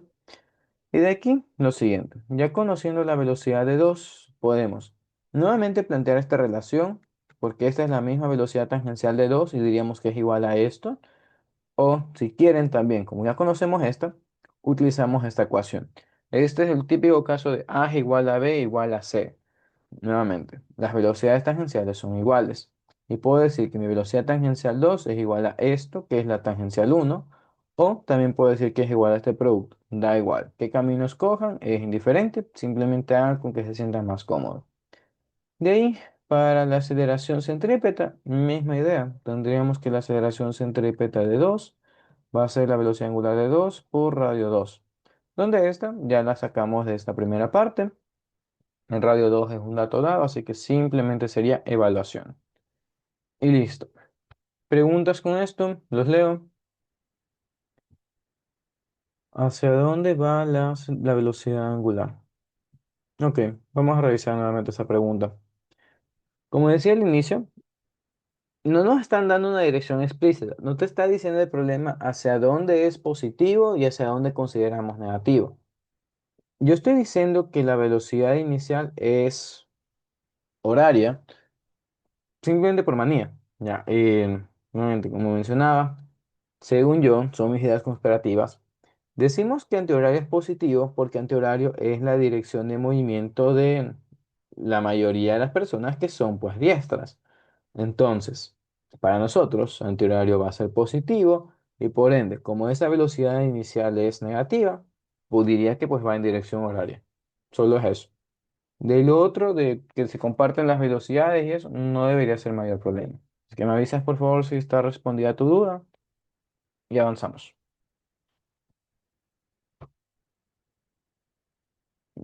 Leo. Ok, listo. Ya. Bueno, el último, como mencionaba, da igual la dirección. La ecuación iba a funcionar si poníamos positivo en horario. Era la misma idea. Entonces, vamos a ver esta de acá. Y esa sería por energía. Tenemos, existen dos bloques de 4 y 12 kilogramos que están unidos por una cuerda que pasa por una polea de 4 kilogramos, nos dan su radio, la soltamos al sistema desde esa posición inicial y nos piden conocer. Perdón, déjeme ver. Tenemos fricción arriba en el bloque S en la horizontal. Nos piden conocer los diagramas de cuerpo libre de cada uno de los cuerpos. Queremos conocer las fuerzas que no realizan trabajo. Y queremos de ahí conocer cuáles fuerzas no son potenciales. Y finalmente la rapidez con la que el bloque llega al suelo. Ya, me parece interesante. Se está pidiendo muchas cosas que son medio teóricas. Sí, después de esto nos metemos con los dos de giroscopio. Claro. Entonces revisamos. Y planteamos algo adicional. Si es que ustedes no les pidieran conocer nada de fuerzas, tranquilamente podría meterse directo con energía. Pero en este caso, no déjenme terminar de leerlo bien. No me pide las fuerzas, no me pide el cálculo numérico, simplemente señalarlas. Entonces ya, directamente por energía, porque nuevamente no nos piden tensiones, no nos piden normal, no nos piden aceleraciones, como nos piden directamente rapidez y tenemos altura, de cabeza energía. Entonces, nada, empezamos con el diagrama. Diríamos que El bloque de 4 siente una tensión, vamos a llamarle bloque uno. Tiene una tensión uno a la derecha, tiene una fricción que va a la izquierda y de ahí lo otro que conocemos. Tenemos el peso y tenemos la normal. De aquí, ¿qué siente la polea? Diríamos que la polea esta, ahí, tiene dos cosas. Tiene primero las fuerzas aplicadas, que serían estas tensiones, también su propio peso. Y por último, nuevamente, como ya se ha trabajado, tenemos una reacción. Y de aquí, el bloque este que se está cayendo. Veríamos que este tiene una tensión 2 y tiene por aquí abajo un segundo peso. Y nada, conociendo eso de ahí, vamos a revisar lo que nos está pidiendo el literal B. Nos pide conocer cuál de estas fuerzas no realiza trabajo. Para esto recordamos que, por la definición de trabajo, tenemos que el trabajo de una fuerza es la integral de la fuerza, pero el producto punto entre la fuerza y el desplazamiento, que brevemente lo podemos escribir como fuerza punto desplazamiento. Entonces, para que una fuerza no haga trabajo, el producto punto entre estas dos cosas debe ser cero. Y recordamos que geométricamente eso implica que los vectores son perpendiculares entre sí. Y en este caso, por la configuración que tenemos, esto implica que la fuerza es vertical y el desplazamiento es horizontal, o lo opuesto también funciona. Un desplazamiento vertical y alguna fuerza horizontal. Dicho eso, revisamos. El bloque uno siente un desplazamiento para la derecha. Veríamos que la normal ni el peso hacen trabajo, están perpendiculares. Entonces, diríamos que ya esos dos se fueron, murieron. Los otros dos se hacen trabajo. Aquí la polea. Vemos que la polea, ella no se está trasladando en el espacio, así que digamos que su traslación es cero. Pero lo otro que va a suceder, y ya es el cómo funciona el trabajo en torques, es que el trabajo de algún torque es igual al torque por el desplazamiento angular que provoca. Entonces, vemos que aquí tenemos varias cosas. La reacción y el peso no hacen trabajo porque, primero, no mueven el sistema y segundo, tampoco hacen torque. Entonces, estos desaparecen. Quienes sí hacen torque son la tensión 2 y la tensión uno. De ahí, analizamos qué sucede con este otro. Veríamos que en el caso del bloque que está cayendo, ambas fuerzas harían trabajo, una positiva, una negativa, pero bueno, vemos que sí realizan, así que literal B está completo. Siguiente. En literal C nos piden conocer las fuerzas de los diagramas que no son potenciales. De aquí recordamos la idea de una energía potencial. Primero, que por definición la potencial estaría como que metida dentro de la mecánica, así que cualquiera que nos quite energía no va a ser potencial. Y veríamos que la potencial, pero una que no es potencial es justamente la fricción, porque la fricción depende explícitamente de la trayectoria. De ahí encontramos las tensiones. Yo diría que tampoco son potenciales porque dependemos de una trayectoria angular, como les planteé por aquí. E igualmente, la tensión uno hace trabajo por el desplazamiento que estaríamos planteando. Depende del camino que estamos siguiendo. Así que tampoco se verían ninguna de estas tensiones. Y veríamos que las únicas que sí son potenciales, o sorpresa, son las dos relacionadas al peso, que por definición son cosas que ya conocíamos del primer parcial. Y nada, ya conociendo eso. Para la parte final nos pide determinar la rapidez con la que el bloque llega al suelo. Entonces, nuevamente, bajo lo que ya habíamos planteado, deberíamos hacer energía en todos los puntos y veríamos lo siguiente. En este problema, si hay energía que sale del sistema por culpa de la fricción nos está robando. Entonces, diríamos que tenemos nuestra energía mecánica inicial, que sería la potencial de este bloque que está colgando.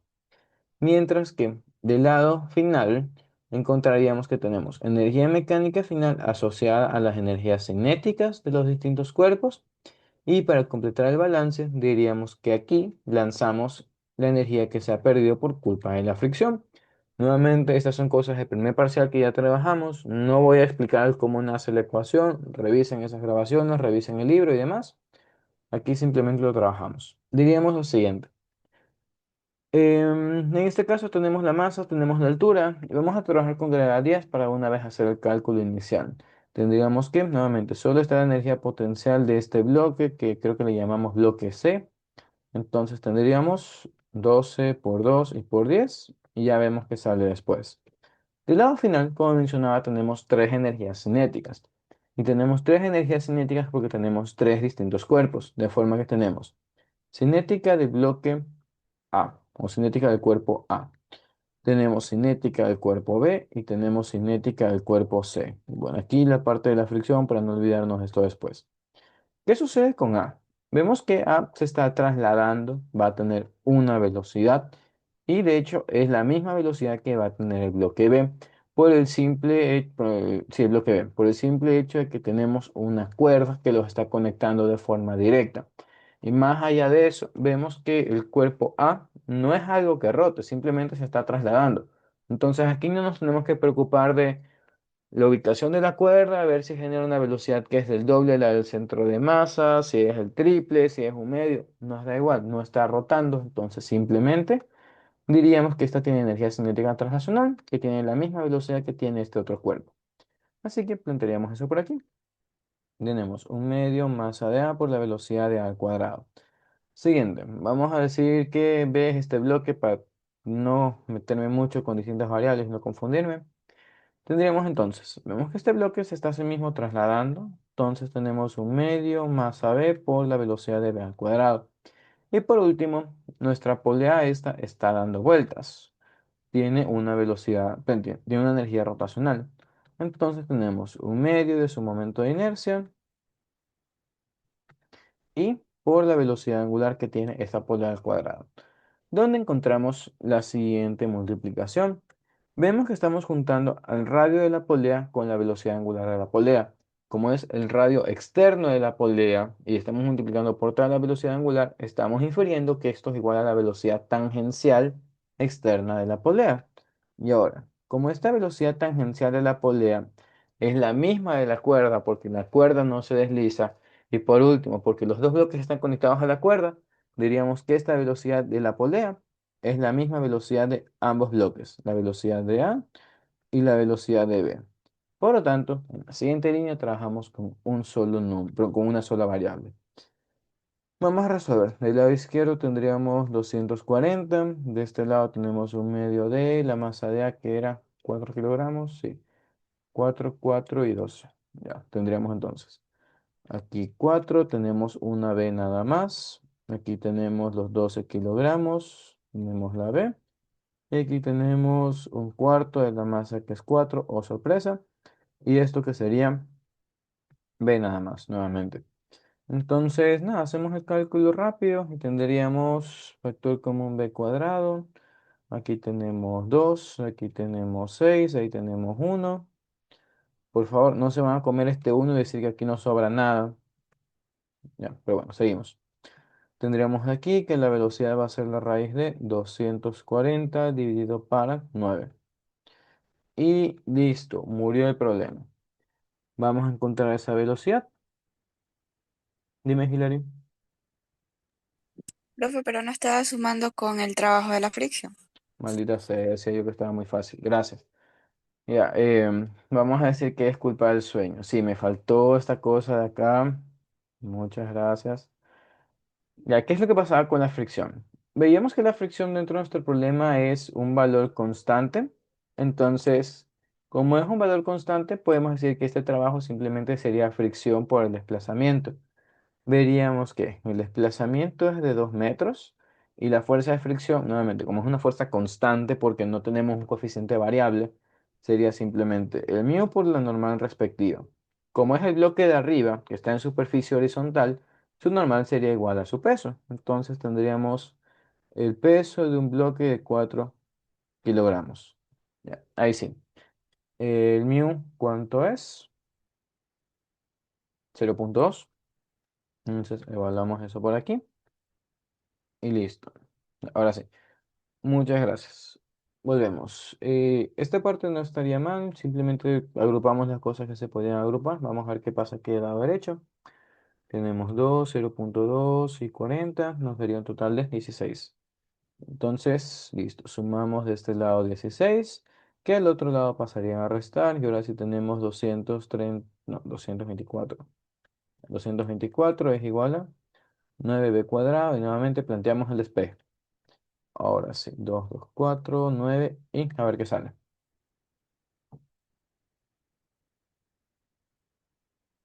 Ya nos estaría dando un total de 4,98 metros por segundo. Pueden redondearlo a 5, están con muchos decimales. Pero eso, listo, nuevamente todas las velocidades iguales. ¿Preguntas aquí? ¿Alguien tiene dudas?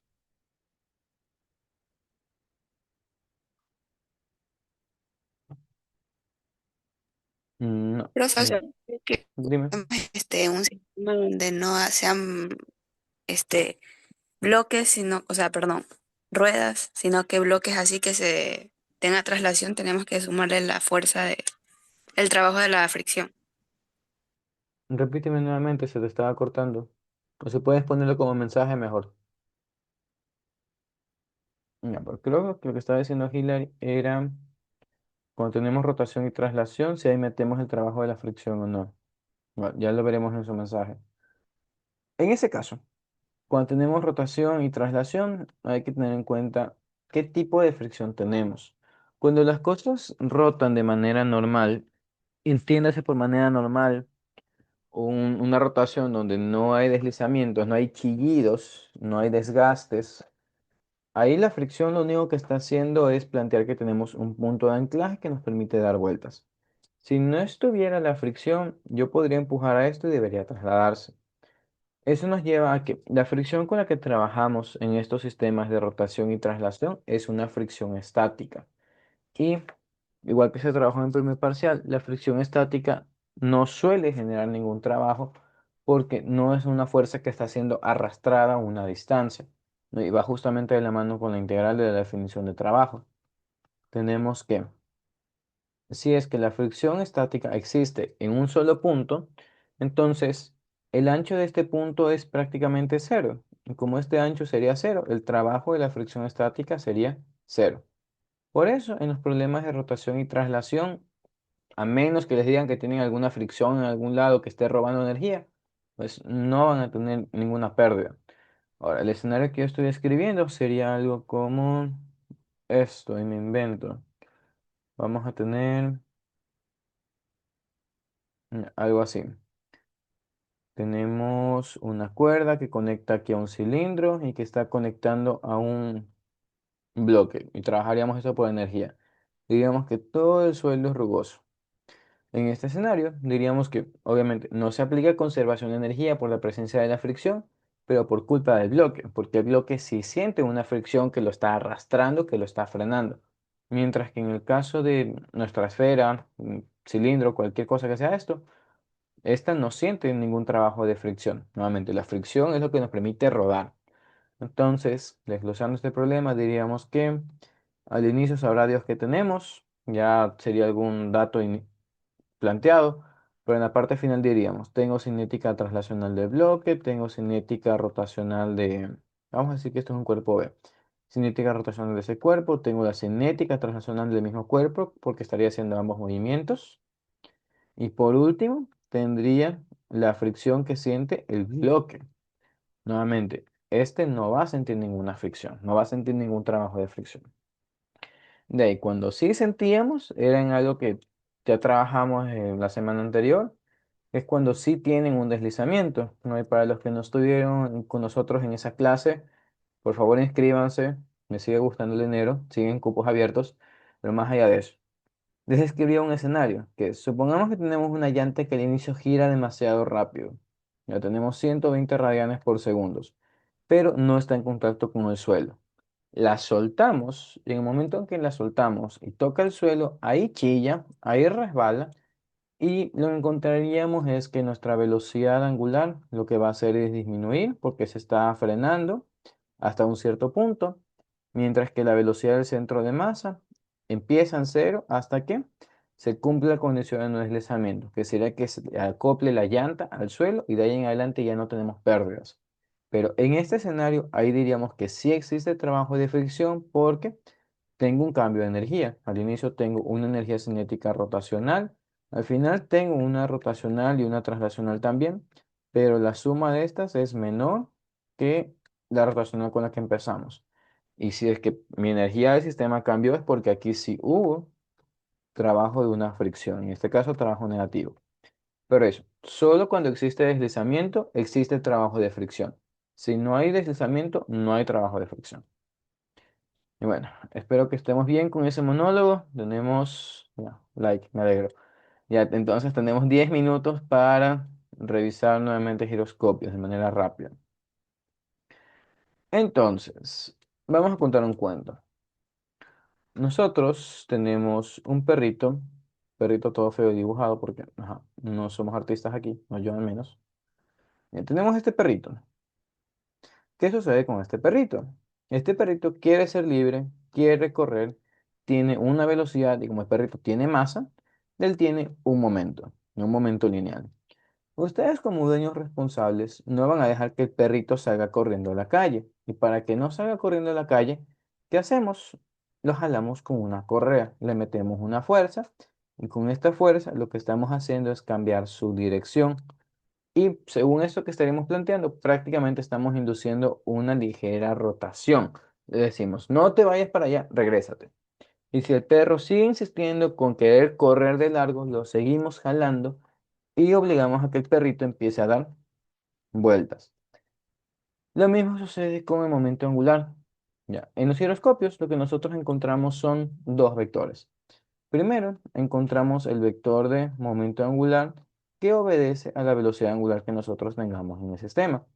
Por ejemplo, a estas alturas ya todos pasaron su práctica de laboratorio y saben que tenían una varilla, tenían un disco y al disco ustedes le daban vueltas. Vamos a decir que este disco está girando en esta dirección, ya de forma que la velocidad angular está apuntando para la derecha. Como nuestra velocidad va a la derecha, nuestro momento angular también va para la derecha. Y ahora, este momento angular, inicialmente, si no tiene estímulos, se va a quedar apuntando para allá, no va a hacer nada. El problema es que normalmente, y para que el giroscopio sea interesante, nosotros le metemos un estímulo que sería un jalón, y el jalón no es nada más que un torque. Veríamos que en este escenario, así como nuevamente les pasó en el laboratorio, ustedes encuentran que si no le ponían el contrapeso, el disco se caía, porque tienen el torque del peso que los está jalando en la dirección horaria. Y ese torque desapareció porque incluyeron un contrapeso, el torque neto se canceló y murió. Ya por eso no giraba, no teníamos ningún estímulo que lo jalara. Pero esos problemas, como los que tenemos enlistados por arriba, no tienen contrapesos. Por lo tanto, solamente tienen un torque que está induciendo un movimiento. Y este torque hace lo mismo que pasaba por acá. El torque jala al vector de momento. Y esto me lleva a, bueno, así a la descripción del problema, lo que sería la siguiente. Cuando nosotros tenemos un vector de momento angular, lo que hacemos es obligarlo a rotar en la dirección en la que esté jalando el torque. Y nada, si es que alguno de ustedes está con Barreto y Barreto les explicó de la misma forma del perrito y el dueño que lo jala, me la copió. Yo se la enseñé el semestre pasado, que estaba peleando con una niña que no lograba entender cómo jalaba esta cosa. Y le expliqué, míralo, es como un perrito, le jalas el collar, lo obligas a dar vueltas. Se rió por la estupidez y la simplicidad de mi forma de escribirlo, pero sirvió. Y en tal caso, ajá, reitero, sí, Gabriel les enseñó con el perrito y el dueño que lo jala, es por mí. Pero eso, a ver rasgos es lo que estamos describiendo.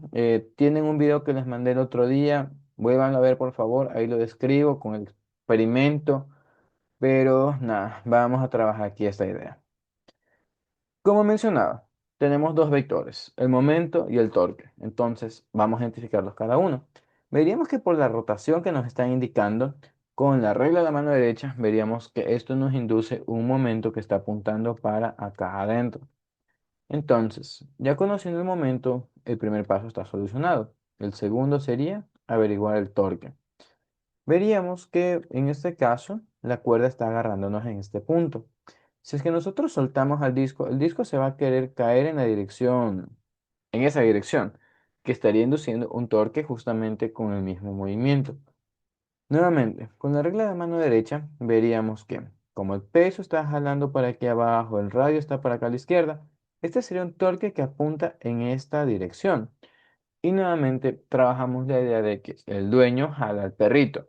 Pero aquí hay que recordar cómo funcionaba la suma vectorial. Nosotros sumábamos vectores como gente civilizada con el método del polígono cerrado, que es decir, hacemos un sistema de puntas con colas. Y aquí es donde sumamos. Tenemos el momento angular que está apuntando para acá. Y si yo jalo con el torque en la punta de este vector, vería que yo voy a obligar a que esta cosa empiece a dar vueltas en esta dirección. Porque nuevamente, este es mi eje. De aquí nosotros tenemos anclado el perrito y el perrito empieza a dar vueltas en esta dirección. Entonces, lo que veríamos es que este movimiento de precesión con nuestra regla de mano derecha obliga a que estemos apuntando en la dirección negativa de Z. Y es eso. Ya cualquier problema de dirección de giroscopio se soluciona con esos tres pasos. Primero, momento angular. Segundo, torque o torques. Pueden tener algunos aplicados al mismo sistema. Y tercero, juntar esos dos vectores y con la curva trabajar con la mano derecha. Nuevamente, encontramos que aquí nuestra velocidad de precesión va hacia abajo porque en nuestra curvatura la podemos hacer con la mano derecha, solo si el pulgar está apuntando hacia abajo. Si yo pongo mi pulgar hacia arriba, me voy a partir los dedos, no puedo generar esa rotación. Entonces, obligatoriamente, pulgar hacia abajo y ahí genero esa vuelta. Y eso, la opción de sentido horario visto desde arriba no sería tan bien. Déjame revisar, horario visto desde arriba. Sí, también no había problema.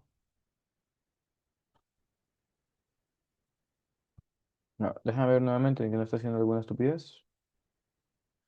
Este está para allá. Sí, no hay problema. Ujú. Estaríamos bien entonces. Son dos equivalentes. Ya. En el caso de esta me gustó también. Está interesante.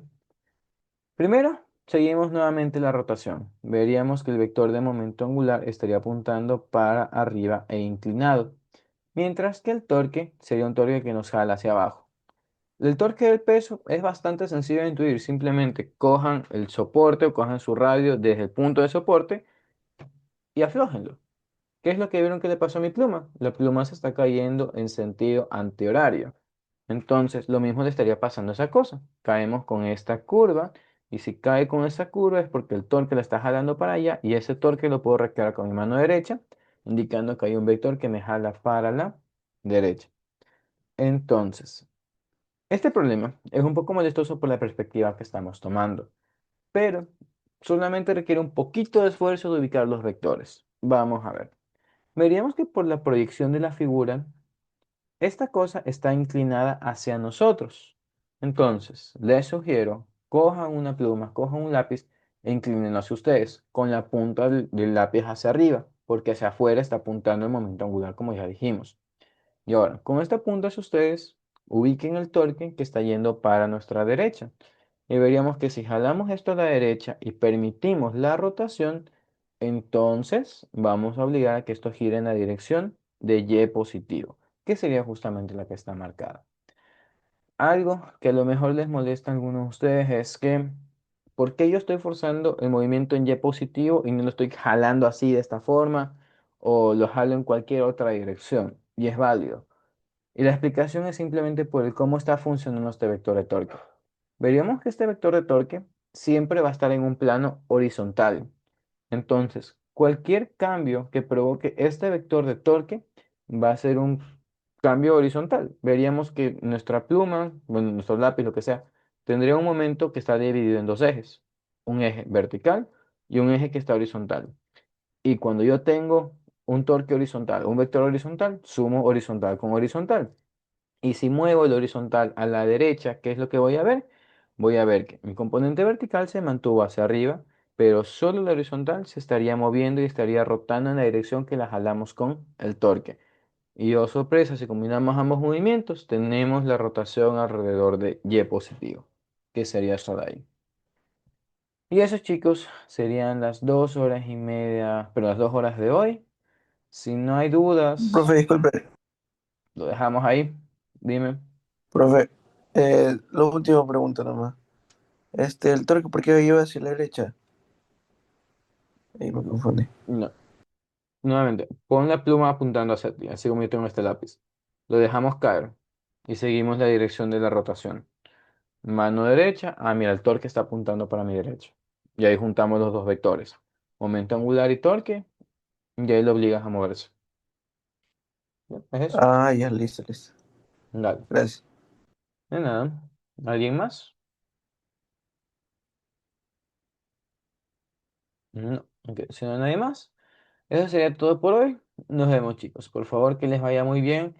Y absténganse de usar su mano izquierda. Su mano izquierda, por favor, guárdenla en su bolsillo, pónganla en su mano de atrás. Van a ver en medio de la lección y eventualmente en el examen, algunos de sus compañeros van a estar jugando con la mano izquierda cojudamente y van a tener todas las respuestas mal. Entonces, primero eso, identifiquen cuál es su derecha y solo usen su derecha. Y bueno, nada más. Sí, nos vemos chicos otro día. Chao, chao.